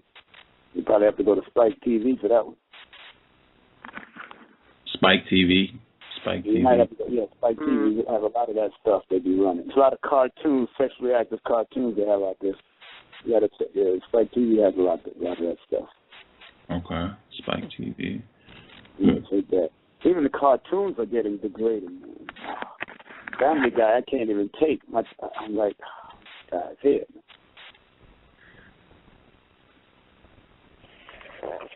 And the children are really watching that Family Guy thing. Yeah, I've never been much into cartoons, but I would like to check out an episode of that.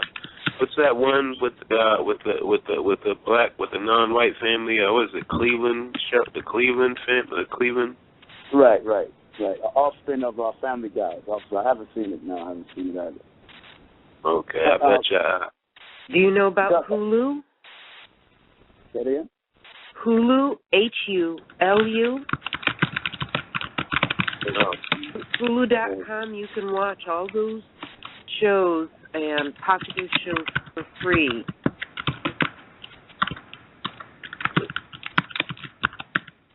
And they also they'll have the Super Bowl commercials on tomorrow. Okay. Hulu, right? Well, Hulu. Mm-hmm. Hulu. Okay. Hulu.com. Okay, I heard of that. Okay. I don't imagine anything could be worse than the Boondocks. Did the Boondocks have did it have a large white following? Yes. Yes. Mm-hmm. I've been trying to get to that guy too. I've been trying to get to him. I'm actually trying to get to him. Now, have you had any luck with him, Gus? I have not. I would love to have him on the program. Yeah. A lot of young people will come out and listen to him, but I want to find out where his mind is at first before I try to book him again.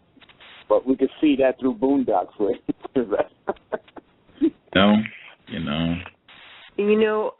it looks like Hulu has a lot of the commercials on right now. The Super Bowl commercials. I think it's called Ad Zone. I'm gonna hit that up. We have about 3 minutes left in the live in the program. So if you want to share anything, again, the author of My Princess Boy, tentatively we're looking at Tuesday evening, 10 p.m. Eastern, 7 p.m. Pacific. Looking forward to finding out more about this person. And Dyson, her son, will not be present, but, hopefully it'll be constructive. And it might be a program tomorrow as well. We'll see. That's all I had to say. Justice, did you have anything?